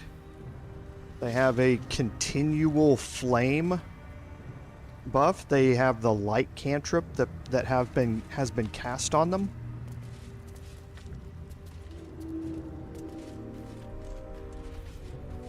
Okay, and we can do a little searching up here first. No traps, please. And we don't want to go too far to the south. So you don't want to go too far this direction. You can. You just don't want to do all of these things at once. So, kind of stay up here to this side.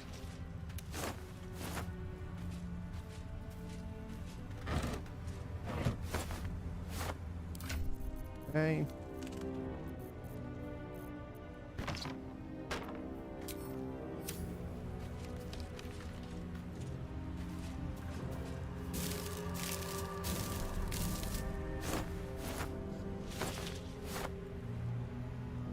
Looks empty. Okay, you have a true soul here. And we are going to temporarily bring Concentrate. Shadowheart Got to press on. up here.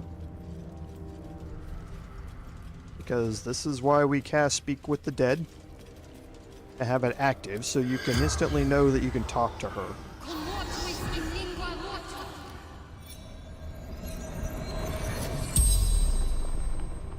The corpse regards you lifelessly.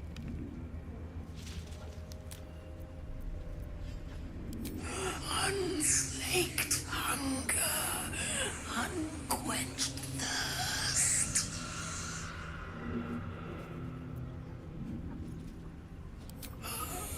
Trapped shadow mastiffs, repels them with flame.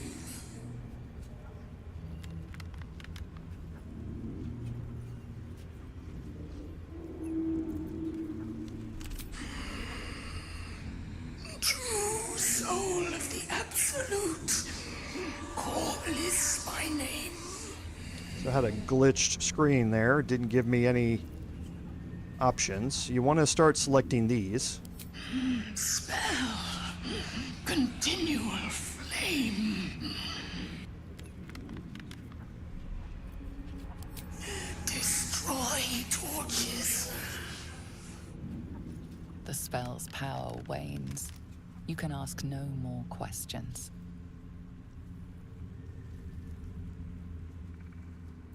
Okay, so now we're going to take Shadowheart back out here.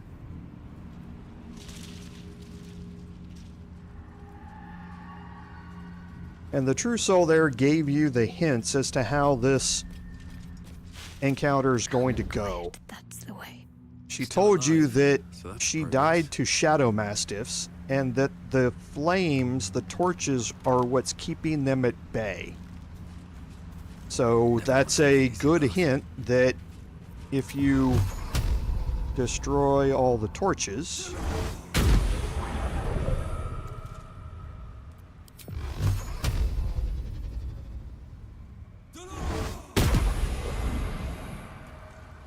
something's going to happen.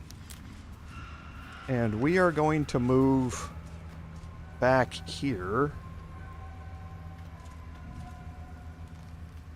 into kind of this corner here. And destroy the last one.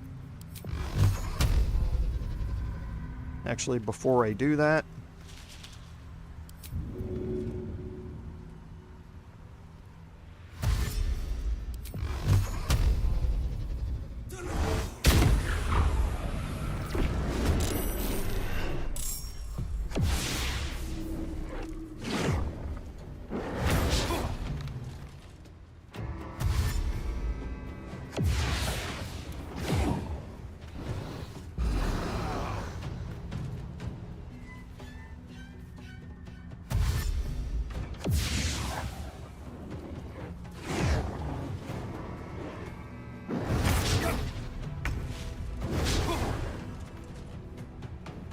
okay. So this is why you send your I'm going to avoid all of the attacks high armor class person out here. Oh, thank you. I got hit on the last one. Okay.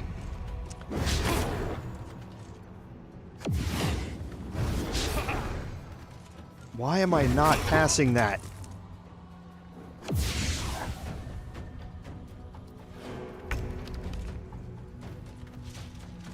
Thank you. Okay. So, the Shadow Mastiffs, these are all revealed because of my sea invisibility skill that from the eye that I picked up a long time ago. If not, you're going to be getting constantly attacked out of the darkness, so to speak, and they're going to continually be attacking you, and you're not going to get a whole lot of chance to attack them. The other thing is that they can give you a fear condition.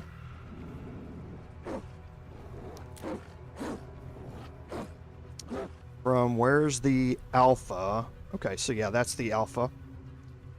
So right here. The Shadow Mastiff alphas have the ability to give you this fearful condition. And it makes you run away and you can't take any additional actions. Now that's why I kind of put myself in this corner.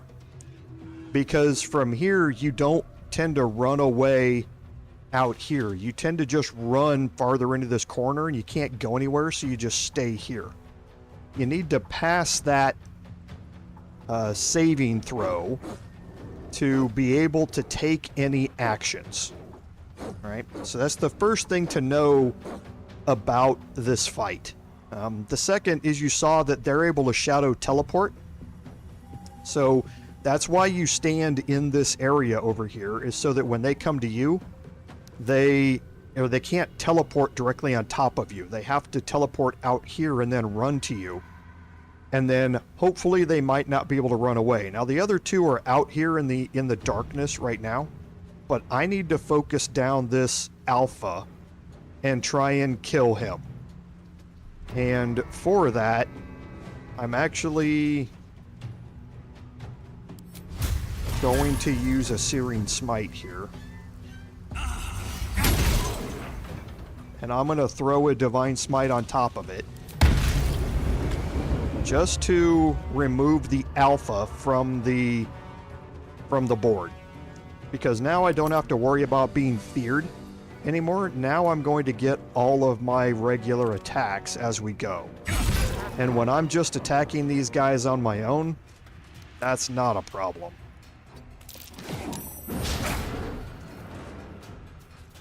Just like previous, I'll be able to solo this one without much of an issue.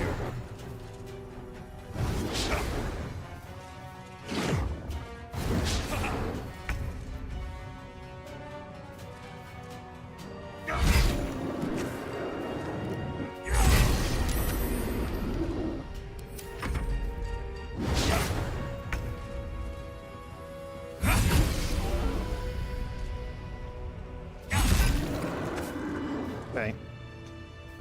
So now you're kind of starting to see how against certain enemies, their strength is not bad. They've got a +3 strength to hit. You're starting to see that against these type of lower level enemies, that having an armor class above 20 starts putting you in the realm of just not getting hit. I can't wait to sleep. Their attacks. So rolled a 3, that wasn't going to happen, but you can see they've got +3 proficiency and +3 strength, so they're going to have to roll a 15 to hit me. So that means 25% of the time they're going to roll high enough to hit. The other 75% of the time they're just going to miss. And that's what giving you that high armor class works out. And that's why my Bard is just simply unhittable if I don't want her to be hit. when she's walking around, her chances of getting hit by any of these enemies are 10% with her 26 armor class. She's at 10%. Or actually, she's at 5% because the only time they can hit her is with a crit. So that's kind of where you end up with these. So even though his initiative is not great, I can absorb those attacks simply because of the armor class.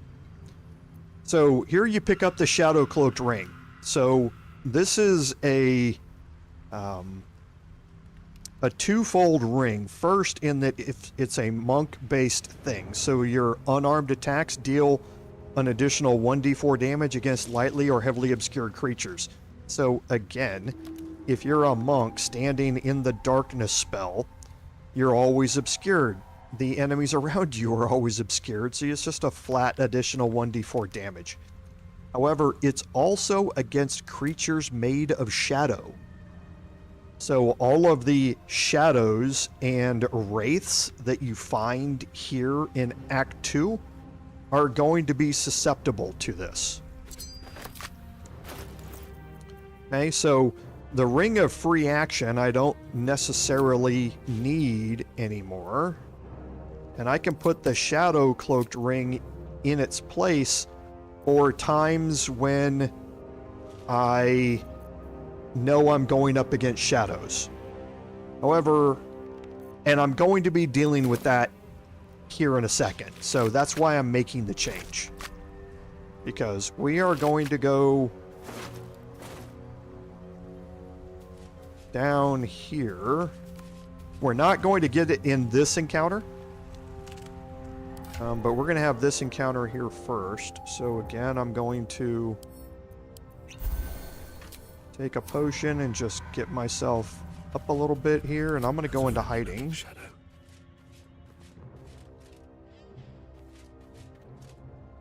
I'm going to slowly make my way up here. Okay, failed my perception check.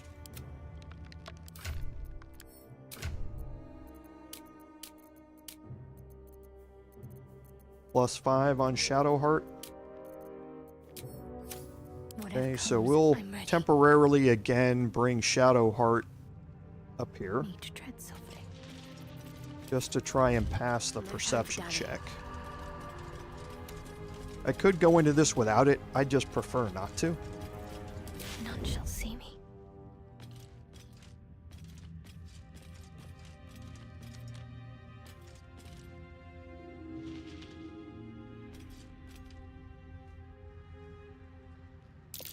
Prime spot for an ambush.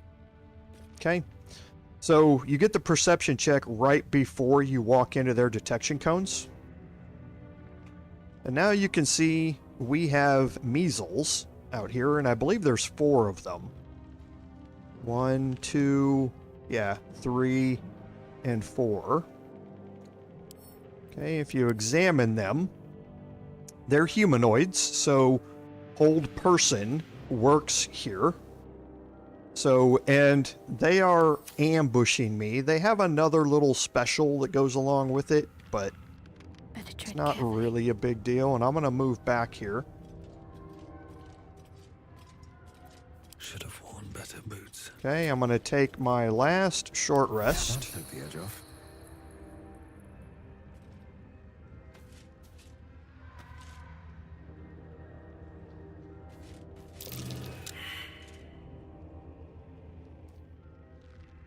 Okay, so maybe I will do this from here.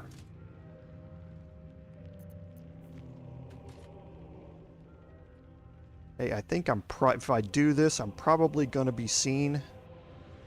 But that won't be the worst thing ever. Okay, so no, I wasn't.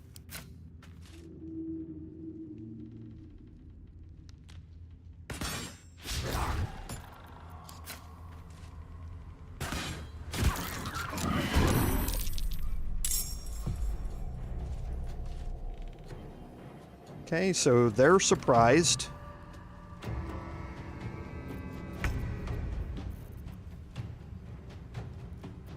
So I'm not going to use Hex on this.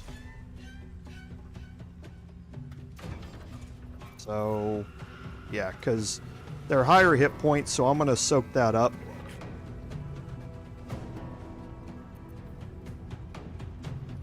I still have one channel oath charge. So we'll wait on this.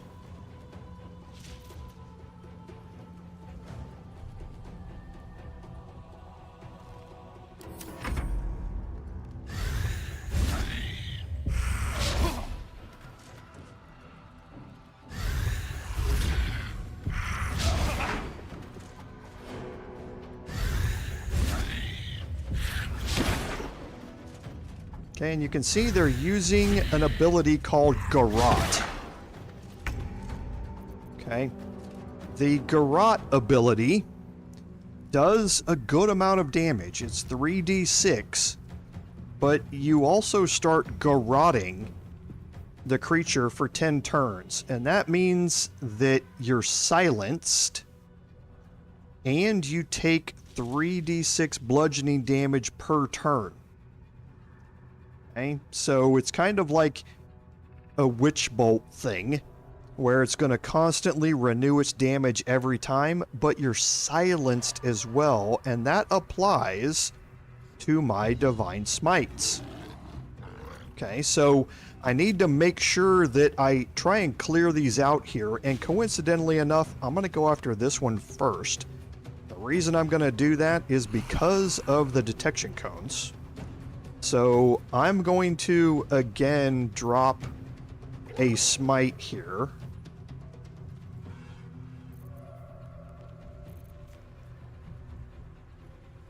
I didn't check their resistances. They don't have any. So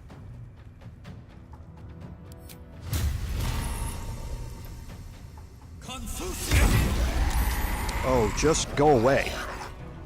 Don't go away mad. Just go away.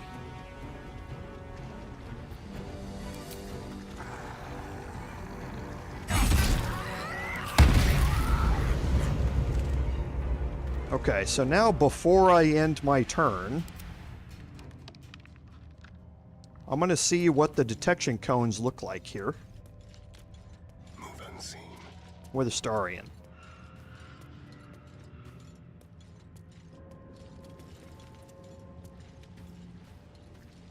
And those detection cones are perfect. So.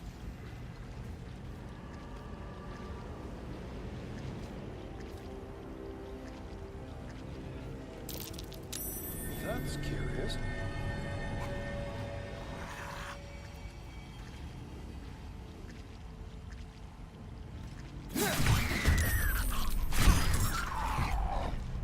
Okay. And now, with Gale,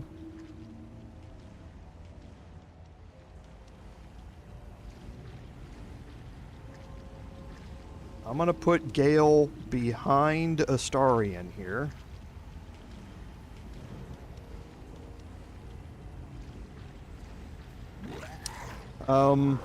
Astarion hit for 10 piercing, 3 psychic, and 5 sneak attack. So he rolled somewhat low on...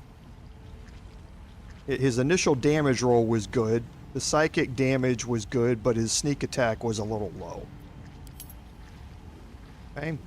And now for Gale, he's in hiding.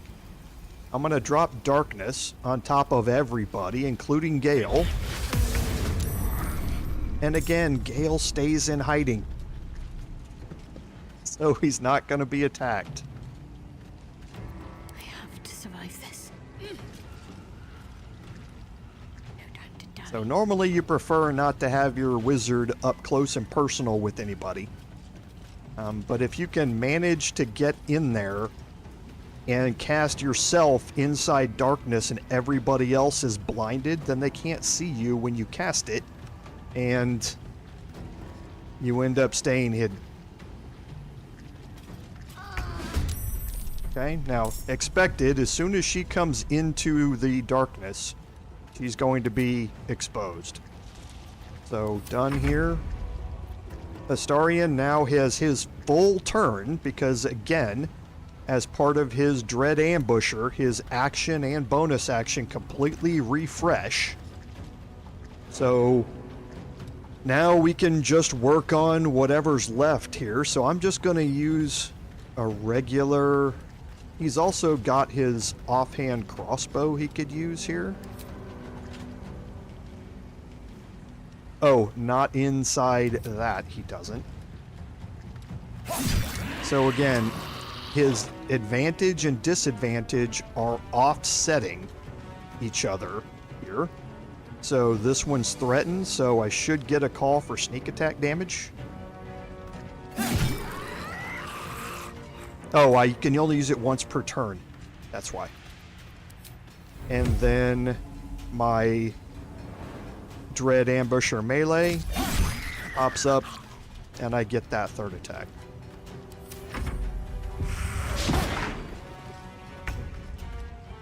Okay, and again for Gale, I don't care.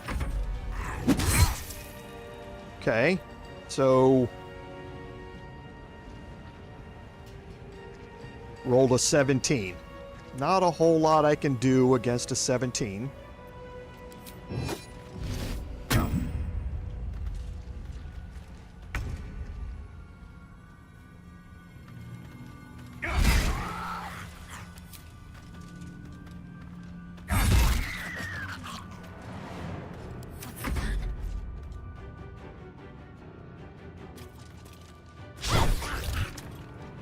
Okay. You know, I tried to help you out, Shadowheart. I really did. And then you go and do that.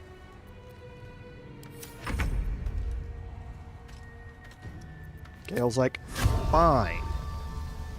If, oh yeah, can't cast it inside here.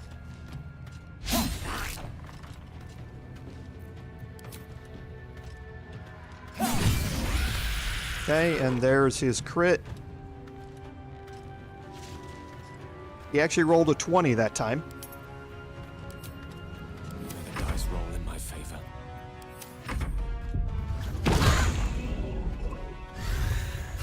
And of course, she would garrote Shadowheart. So, and I'm out of Misty Step. At the ready.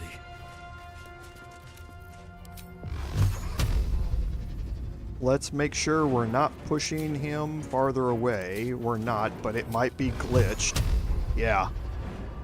It's glitched. I don't understand. This must be a problem. I need to go check the forums after this.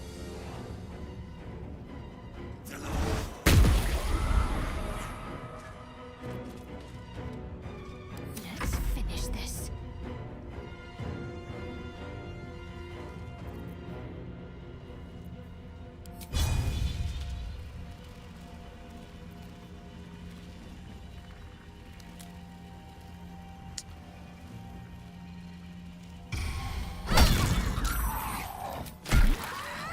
Okay, so we'll just add in the additional poison damage. So Astarion is going to dash.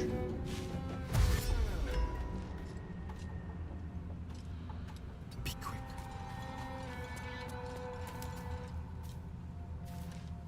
He's going to get sneak attack damage here. Oh, Astarion. Astarion. Astarion. Oh. Allow me to demonstrate. Rook to queen 6.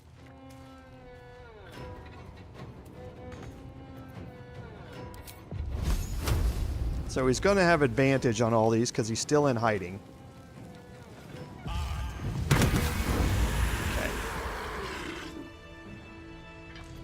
way to the nearest library. Looking ahead. Shadowheart. Come on, girl. A long way to go still.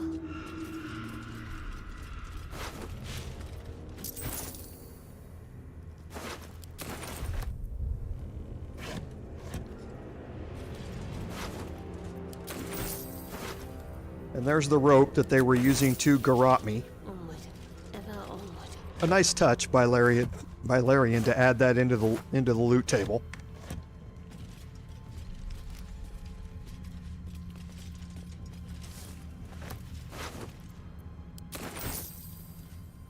Okay. So now we are going to actually we'll head up here around the corner real quick just to open up this portion of the map, and then we're going to go back and we're going to look at that loose brick.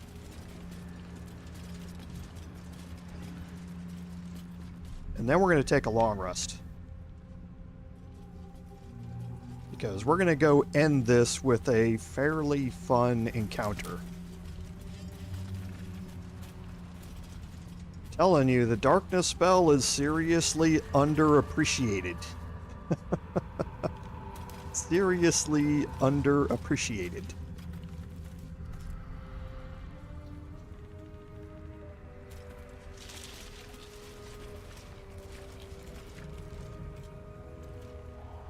So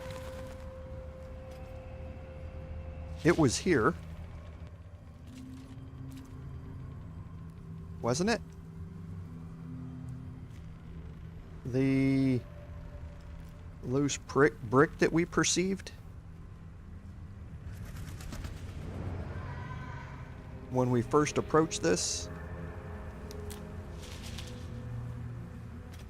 Or was it back here somewhere? I don't think it was back here. I thought it was right here in the wall.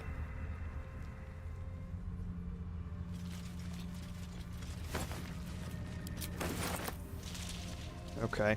Well, either way, we're going to take a second here because now what we have to do is head basically straight east. So we're going to head to the shadowed battlefield here.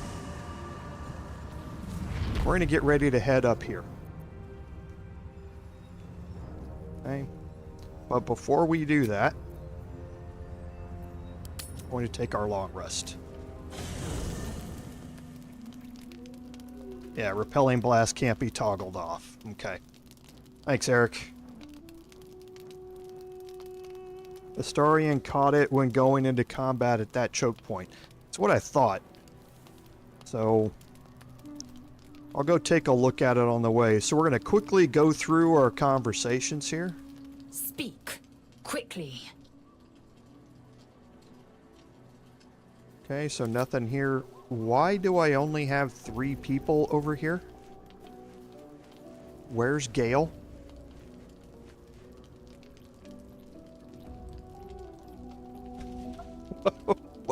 What is happening? Oh, never mind. Okay, I know what's happening. I was like, what is with this hotfix? Now I get it. Always a pleasure. Hello, my dear. Okay, so we need to have this. Good evening. I'm here on behalf of Gale of Waterdeep. He wishes to extend you an invitation for a private conversation in a more suitable locale. Perhaps later shall be too late. I would urge you to reconsider, lest the opportunity prove to be a fleeting one. Gladly. Simply follow yonder path, and soon you will find him. Okay, so... Oh, those were added to wares and not camp. So, try and use them up first, I guess. So 25... So 37, I need a 3. So that's 2...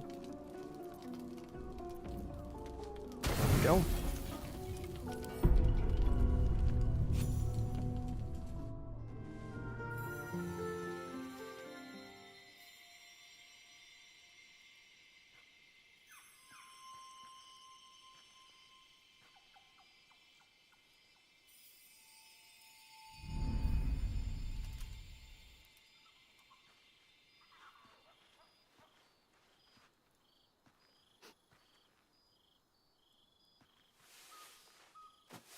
I love this time of night.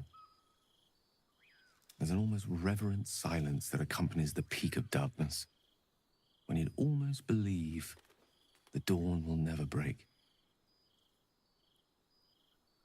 The cradle of eternity. The timelessness of lovers. That most beautiful of fantasies.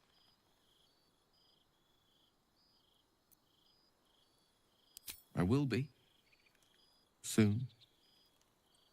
I am perhaps just one hard day away from being without any troubles at all. This may be my last night alive. I wanted it to be under a canopy of beauty and wonder. I thought this place might bring me peace. I thought it might make the weight of what I must do feel a little lighter. But I'm not so sure.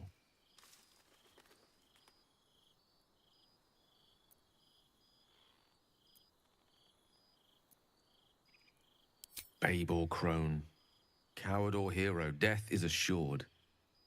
Mistra's forgiveness is not. If you knew the end was near, would you not want to ensure it had meaning?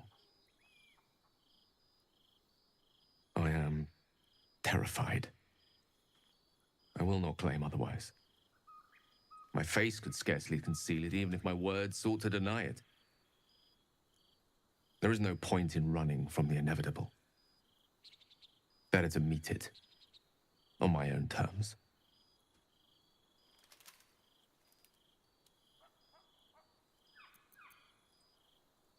Resigned to it, rather. But that is not to say I am without fear. Far from it. Stay with me a while, will you? Day will come all too soon, even in this place.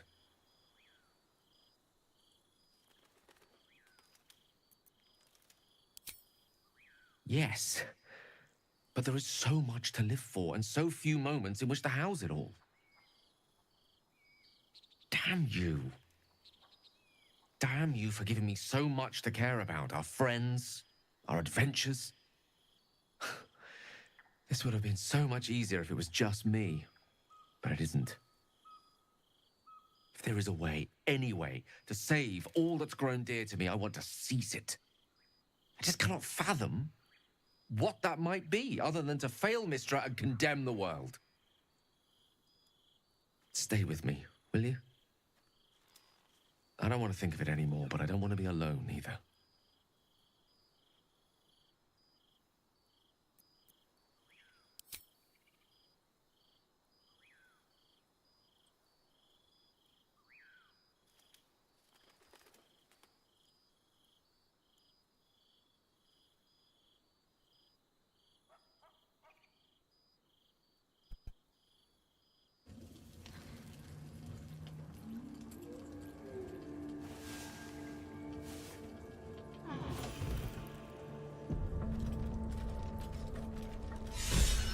Okay, so we need to bind our weapon here.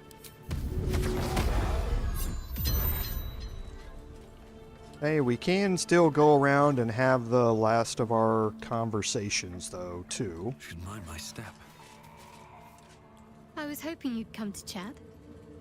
What do you need? Okay, nothing new here. See if Gale has anything new to say. Go ahead. I'm listening. Please. There is little more to be said on the subject.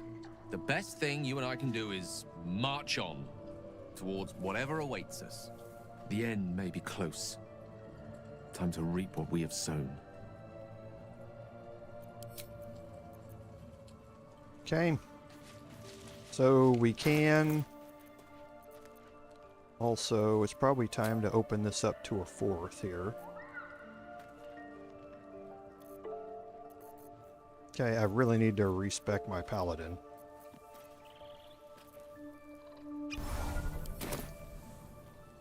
Okay, get speak with animals activated again. Well met. Nothing new for Will.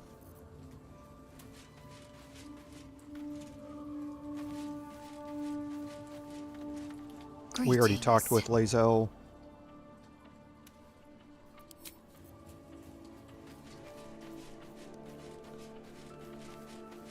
And we had already talked with Astarion too. My friend.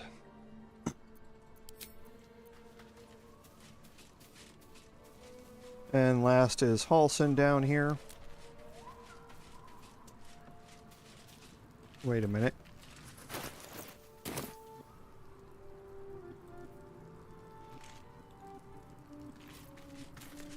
Thaniel is resting, but it's no easy slumber. I discovered what's wrong with him. The shadows rendered him in two when they bore him away to the Shadowfell.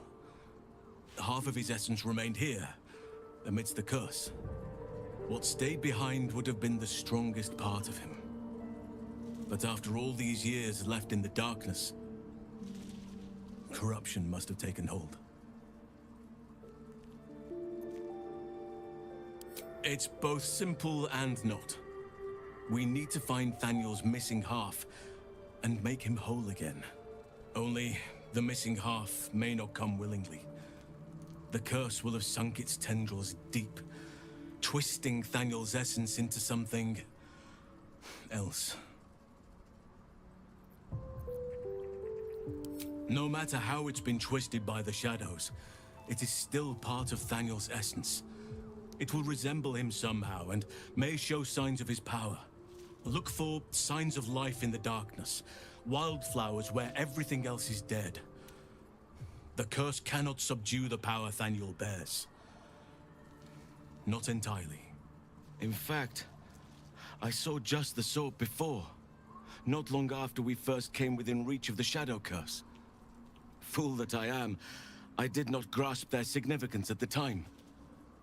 There is a ruin some way outside of Last Light. I caught a glimpse of fresh blooms there, but did not investigate further. I shall mark it upon your map. This doesn't have to be your burden alone. Every moment counts, and I've asked much of you already without being at your side. If you want me, I'm yours. Against the curse, against the absolute... anything. Just say the word. Okay, so you can now have Halsin join your party as a full party member. I'll be ready. We can decide to take him with us. I'm not going to on this. He is a powerful druid. You can level him up just like you would any other character for right now. But for now, I'm going to not worry about doing all of that. I want to get into this encounter and kind of showcase it at the end here, so that we can end this off on an interesting note, rather than spending the last 30 minutes trying to... She was no fun. All I wanted was to play. She was no fun. So there's a dead Githyanki warrior here.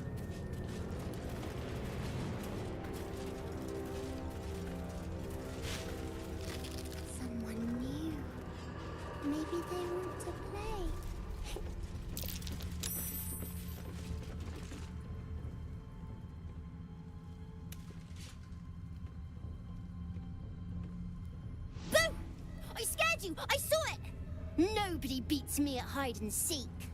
Though shrouded in shadows, the child's resemblance to Thaniel is unmistakable. This must be his dark half, warped by the curse. Will you play with me?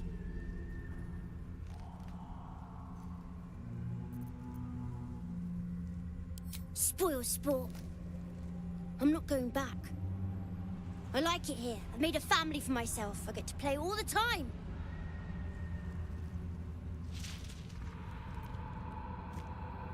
Yes, I do. You can't make me do anything. I don't want to play with you anymore. A slippery little bugger, isn't he? He'll be looking for somewhere safe. Somewhere where the shadows are nice and strong. Okay, So, Daniel is going to have an issue here. And I'm just kind of opening up this area here. So here we are among the blooms. We must locate Daniel's missing half, and that is with this shadow portal that is here. Okay, so let's see.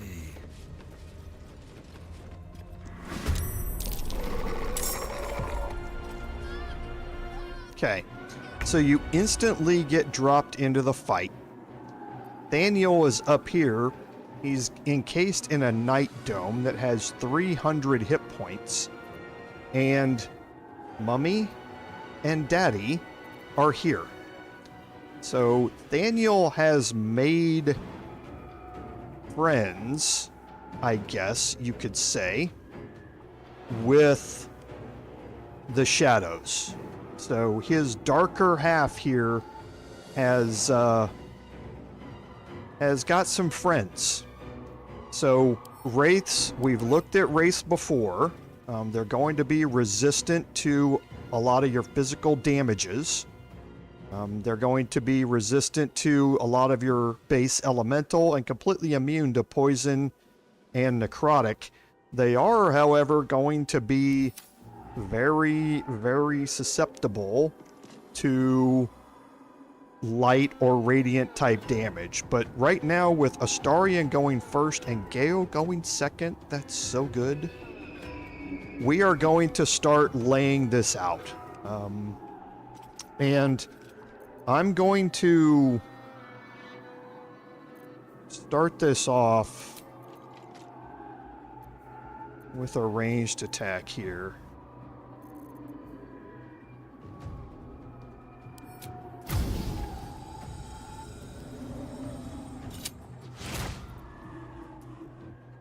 Don't need it. I will add sneak attack. Going to get my offhand attack in here as well. Don't need it. And I'm going to get my Dread Ambusher in. Okay. And now I'm going to take Astarion. I'm going to move him back a little bit. Quickly.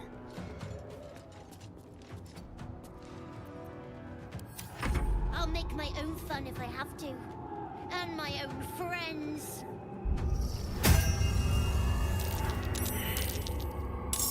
Okay. So he now has some friends. His shadow friends, again, are kind of like the ravens, in that they have very low hit points, but again, there's a special there that goes along with them. So what I'm going to do with Gale, I'm going to shut this entire thing down.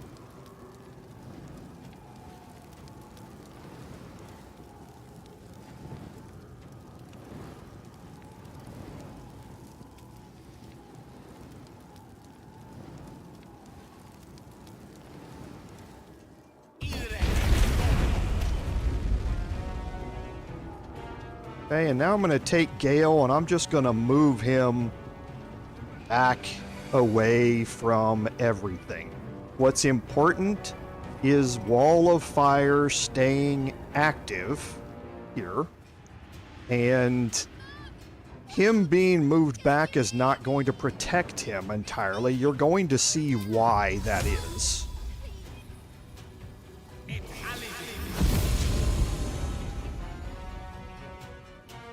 Get too close.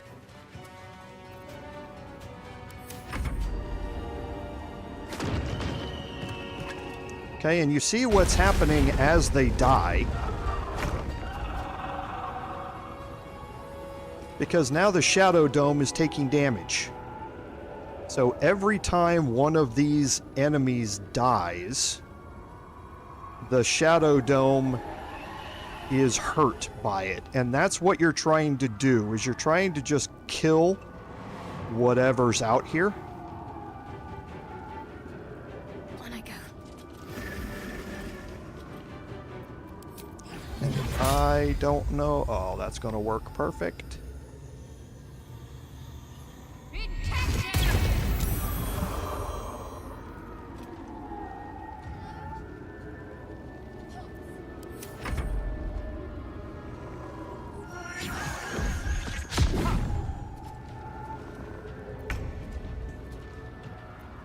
Okay. And now me again. I'm going to be kind of focusing down the big enemies that are here. But I definitely want to kill who I can.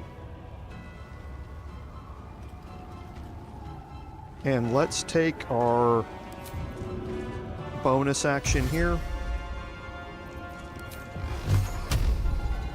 to get our melee combat ready, because we're going to run into some stuff here. And I'm going to move over here next to Shadowheart.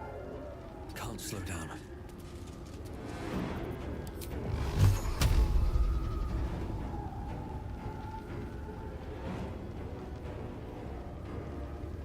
Thinking about how I want this to play. I think I'm going to go here. Don't need it. Don't need it. Glad for the rolls, though.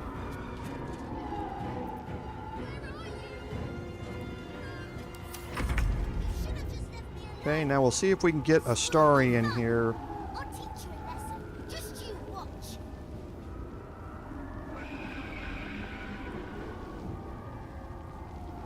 To put in some work. And I just want to get them both down enough so that the wall of fire kills them next turn.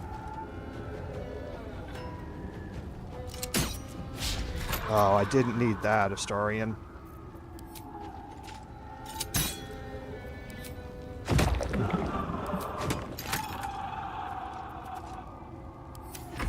Want to play? Let me show you my favorite toy. Now, this is when things get fun. Stop that! Okay, so Fluffy is no joke. Fluffy is an owlbear. Again, vulnerable to radiant damage, which is good. But yeah, Fluffy is Fluffy's a thing. Okay. So we're gonna move Gale down here a little bit. Shall be done.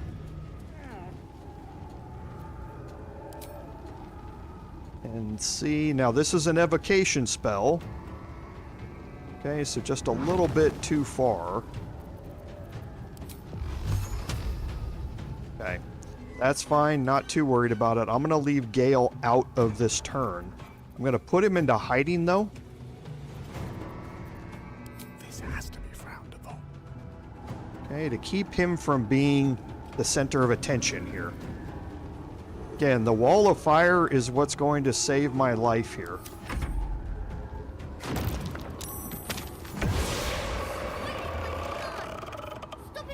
Okay, so I'm going to move Shadowheart up here right next to Jorval, because I want Daddy, if he comes in here, to be blinded. Have to keep going.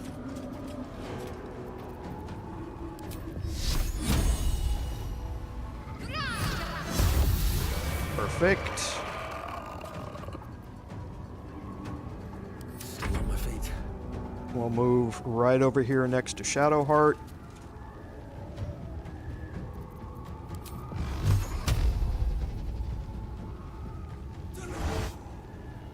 And now this, I am going to use Luck of Far Realms.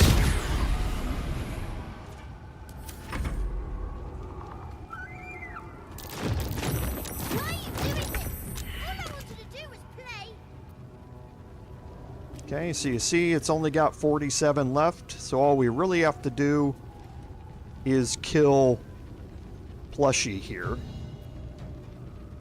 So I'm going to move to the left. On the way. Going to cunning action, hide. Shadows. It's too far. You're mine. Got a crit again.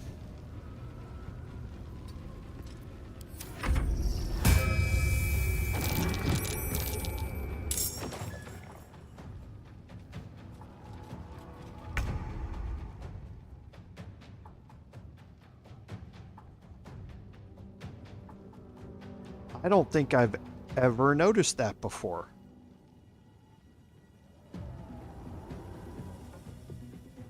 That's interesting.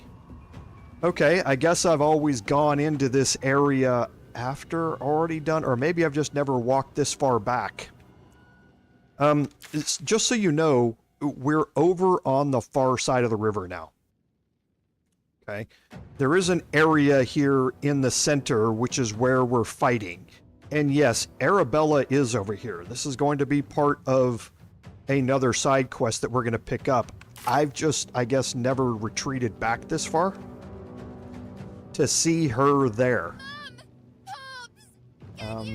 Because, yeah, there's a whole thing with her as well. Of course.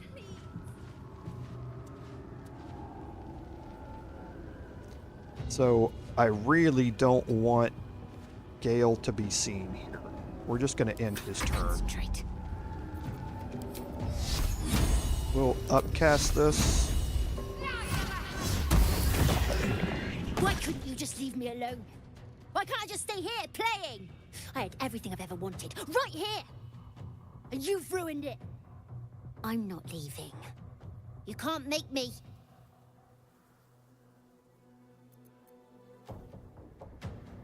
He's nothing to me.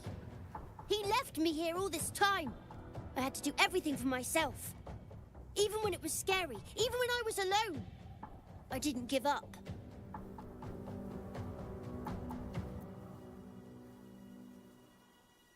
But would he even want me back? I've changed. A lot.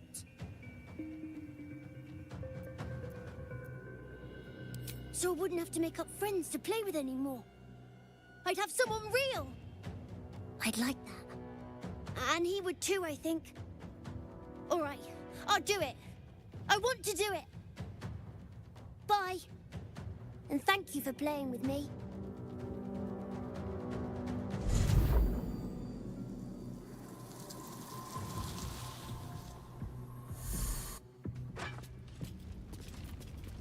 Okay, so now with Gale, we'll cancel Firewall.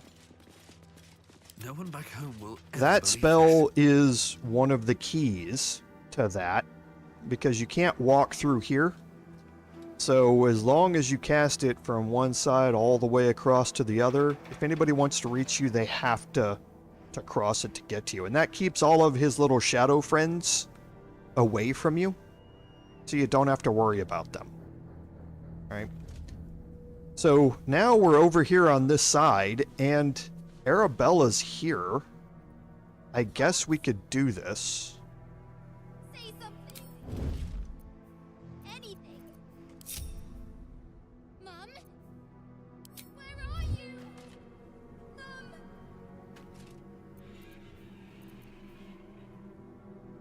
Wonder if the gods are watching me.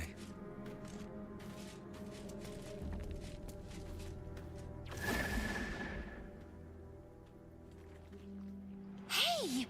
I know you. You're...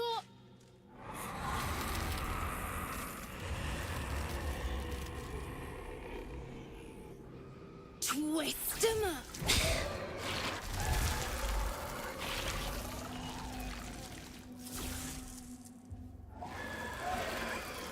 You remember this girl, Arabella from the Druid's Grove, the thief Korga tried to punish. Sorry. It knocks the wind right out of me.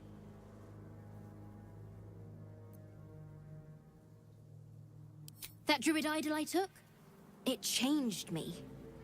I can do all sorts of stuff now, not just the vines.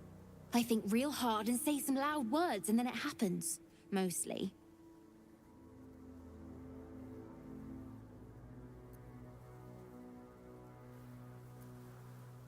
That's who I'm looking for. Mom and Pops, I mean. When Zevlor... When he...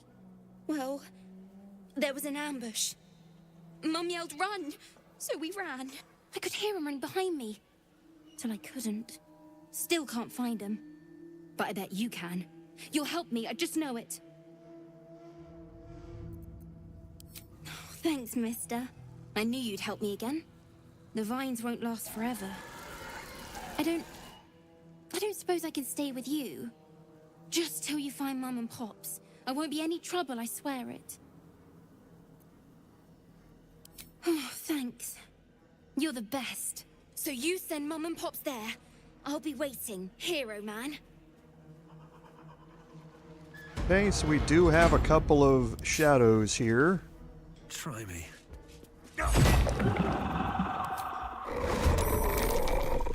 To deal with.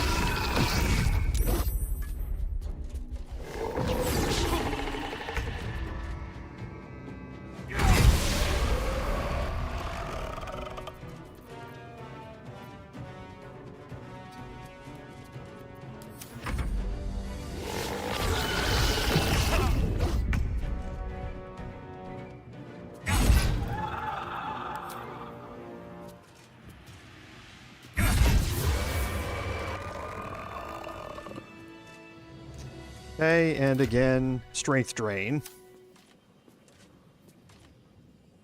It's gonna wear off, though. Okay. So we're not going to continue too far through most of this.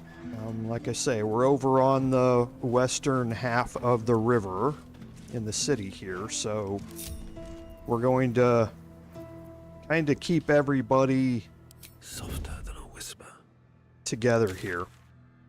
So there are a bunch of things to do over here on this side. However, we're going to continue on back to the Shadow Battlefield. Actually, we'll go to the Last Light Inn instead, and we'll open up this last section. No, we'll actually go to the... well, do we want to? Thinking, how do I want to play this?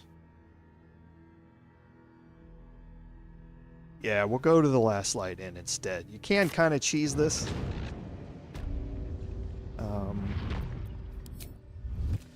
Breathe deep and move. I don't think it's a big deal that we don't.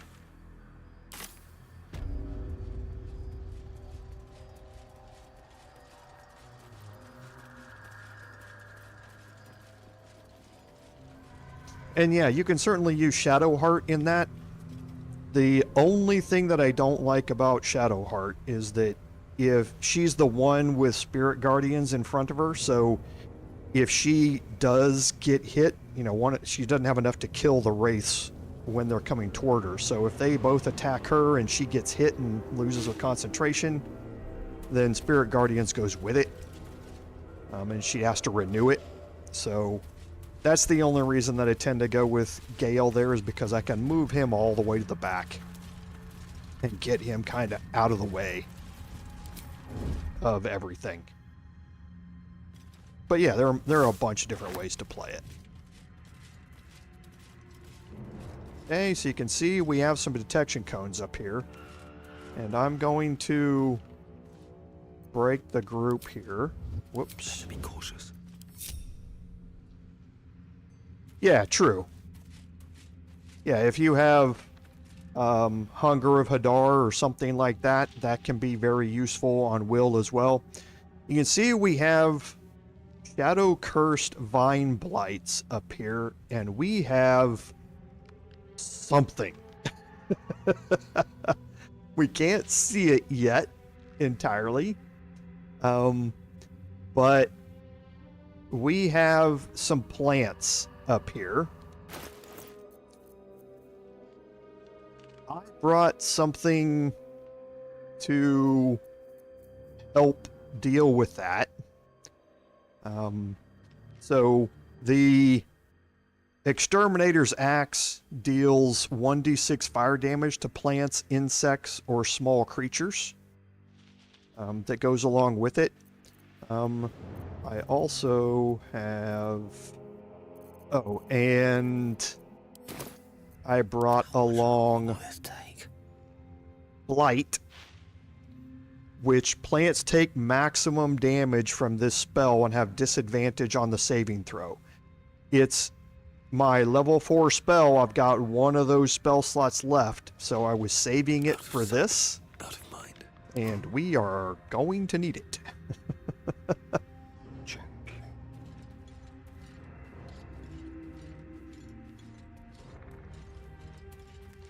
So what I'm going to do is head up here with Astarion just until I get within range of this Vine Blight.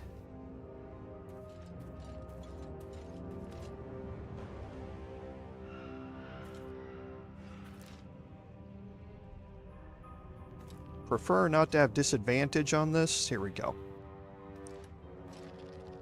So... yeah, I'm debating whether or not I'm going to use it. We'll kind of see here, because the damage numbers compared to the 1d6, what I need to look at is the resistances here. So here we do have access to it now. So you have a Shambling Mound. Shambling Mounds are great enemies in tabletop. But yeah, see, they're immune to lightning. So they're resistant to fire, but they are completely immune to lightning. And my Charge-Bound Warhammer is getting 1d6 lightning damage. So that wouldn't do anything at all in this case to have it. So I think I probably am going to change over, just because of the fact that I'm going to lose armor class because of it, because I'm now swapping to two-handed.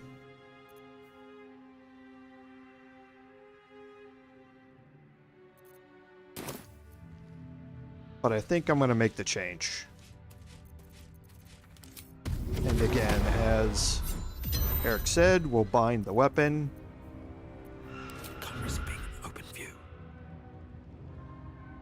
Okay, and we're going to again start with the Astarion here. So the Vine Blight is resistant to necrotic. So I'm going to again start this off with... I can get a sneak attack here. So I'm going to add in some fire damage. And I'm going to save that.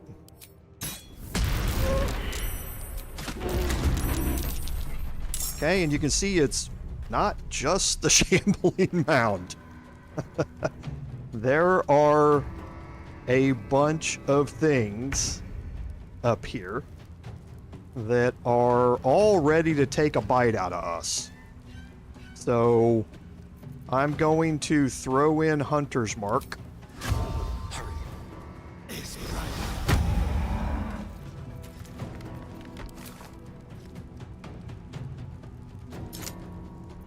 Gonna save it. Add in the sneak attack is fine. Now I'm gonna get my Dread Ambusher. Oh, outstanding.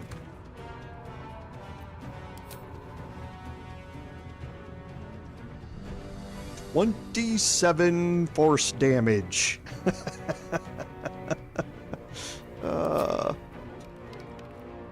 And now, before we end his turn, we are going to move everybody back a little bit. These boots have seen everything. What's next, I wonder? Let's step softly. With ease.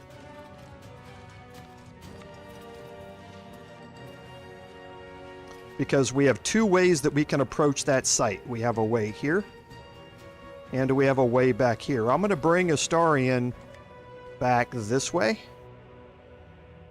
And then I'm going to try and go after that Shambling Mound I'm gonna put a pincer maneuver on him with the rest of my party here, because the shambling mound is no joke. Oh, that was bad. I didn't move Astarion.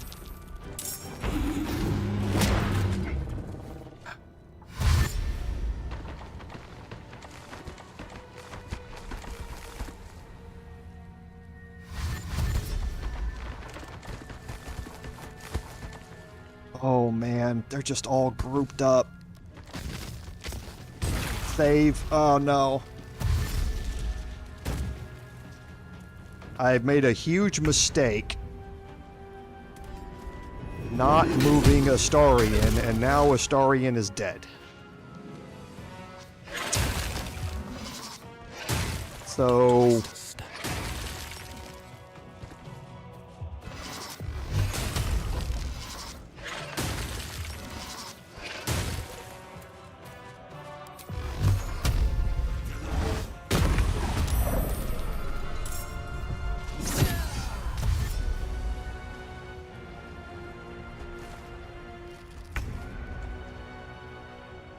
Okay, so things have gone bad here, but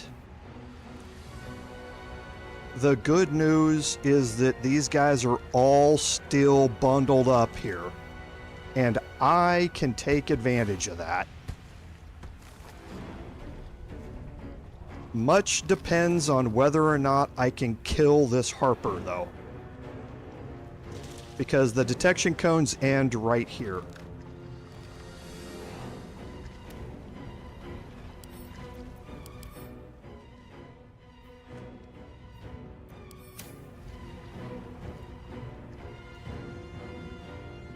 So I need to kill this Harper. If this Harper doesn't die, things can go badly.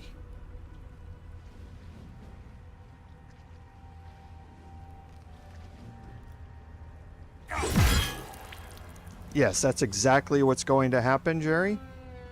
I just need to get Gale in a position where he can cause that chain reaction, and I can't do that very easily right now. So I'm going to drop a Divine Smite here just to kill him. So now the detection cones are stopped there. I'm going to bring Gale up, and I'm not going to worry about Blight anymore.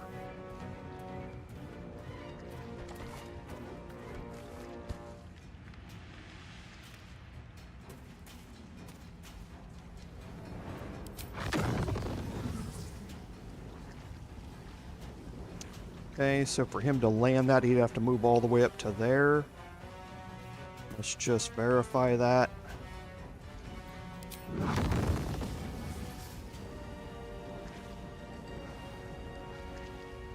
Okay. So...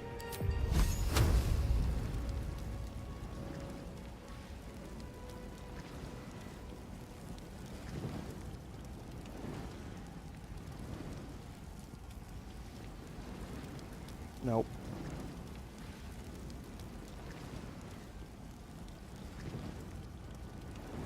Okay.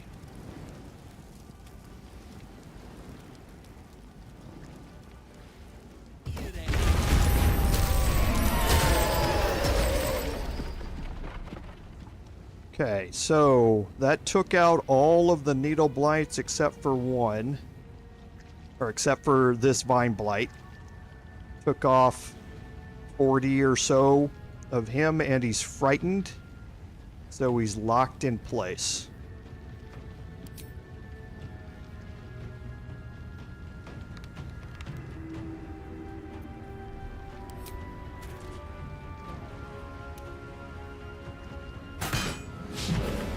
I needed to kill multiple ones, kill or damage multiple ones of those, so I didn't want to use Blight on just killing one of them. I needed to kill, because sometimes their damage when they burst isn't enough to kill the one next to it. You really need to get at least two of them triggered. And Gale is still hidden. But as soon as that Vine Blight turns around, he's going to disappear. So we'll have to see whether or not Gale ends up I wonder if this is worth the cost. dying here.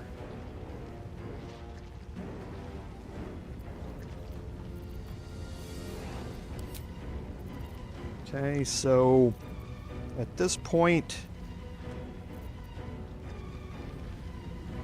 need to try and lock him down, but let's just drop this here. 60% chance to hit, missed. Okay, he's immune to necrotic. Is that right? No, he's resistant to it. So let's drop Hunter's Mark instead.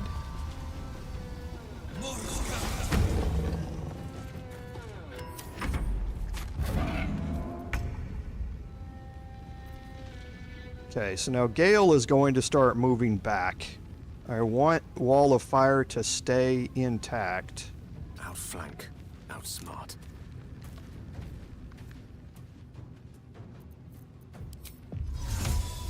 Just like it did previously.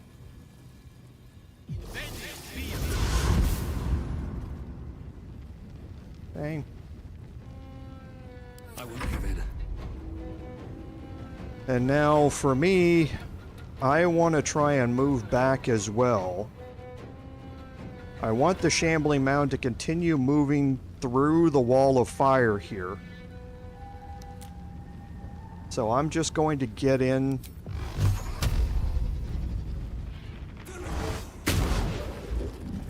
Some damage and then move back again. These boots have seen everything.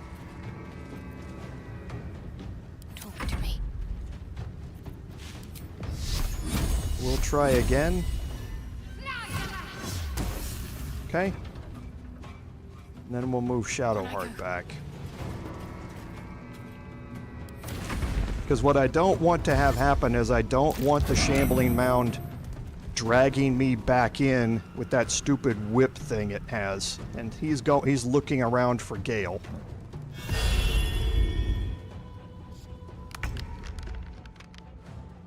Okay, we're gonna hold off on Gale's turn.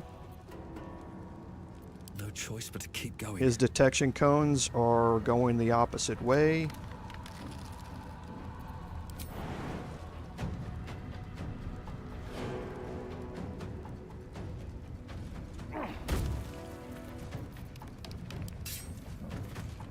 Shouldn't have made me your enemy.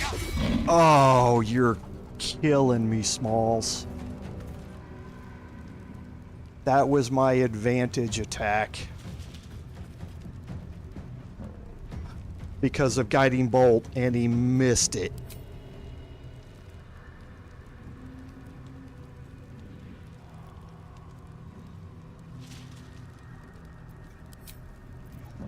The chances of me hitting any of the rest of these are really small. Especially when you're rolling ones. Gone with the weave. Still holding Gale's turn.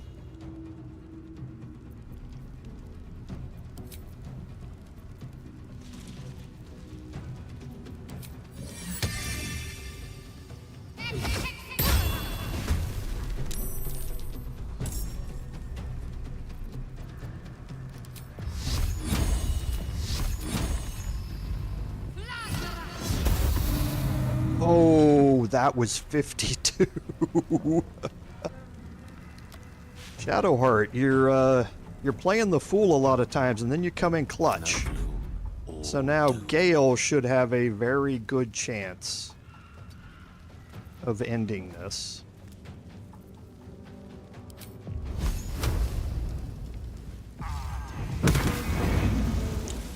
Okay.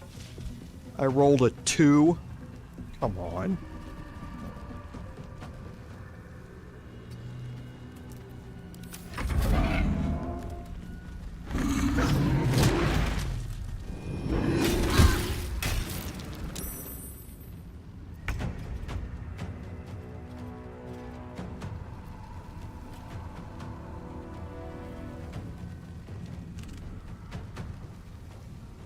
Who is he holding constriction on?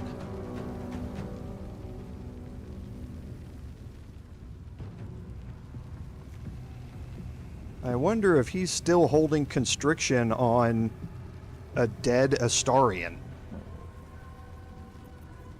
Still breathing. Well, let's see if we can finish him off with something easy. Okay. So now we're going to drop our wall of fire.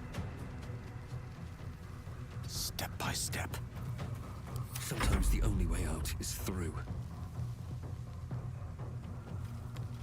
On my way.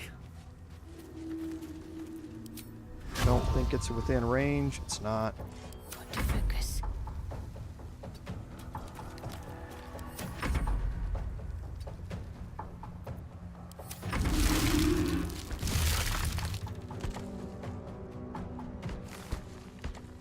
So yeah, it was still concentrating on Astarion, who's been dead for 3 turns or something. Indeed. Just a little too far.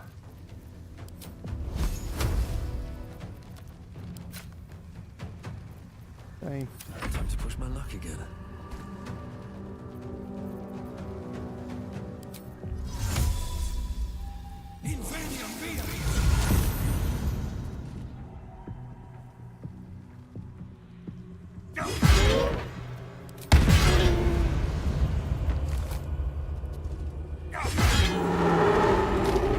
Okay. So, made a huge mistake there at the start of that by not moving Astarion. So he was in range of the constrict attack, and that ended everything. So we'll have to go revive Astarion, but we will do that next week on the live stream, because that gets us to a good stopping point for today's live stream. So wish to end it on a little bit better note, but unfortunately I'm going to make mistakes like that, and just went too fast. So again, thanks everybody for joining me. I love all the comments in chat. They're always very, very helpful. So thank you all for being here, because again, without your support, none of this would be possible. This is Commander Jorval saying until next week, fare thee well.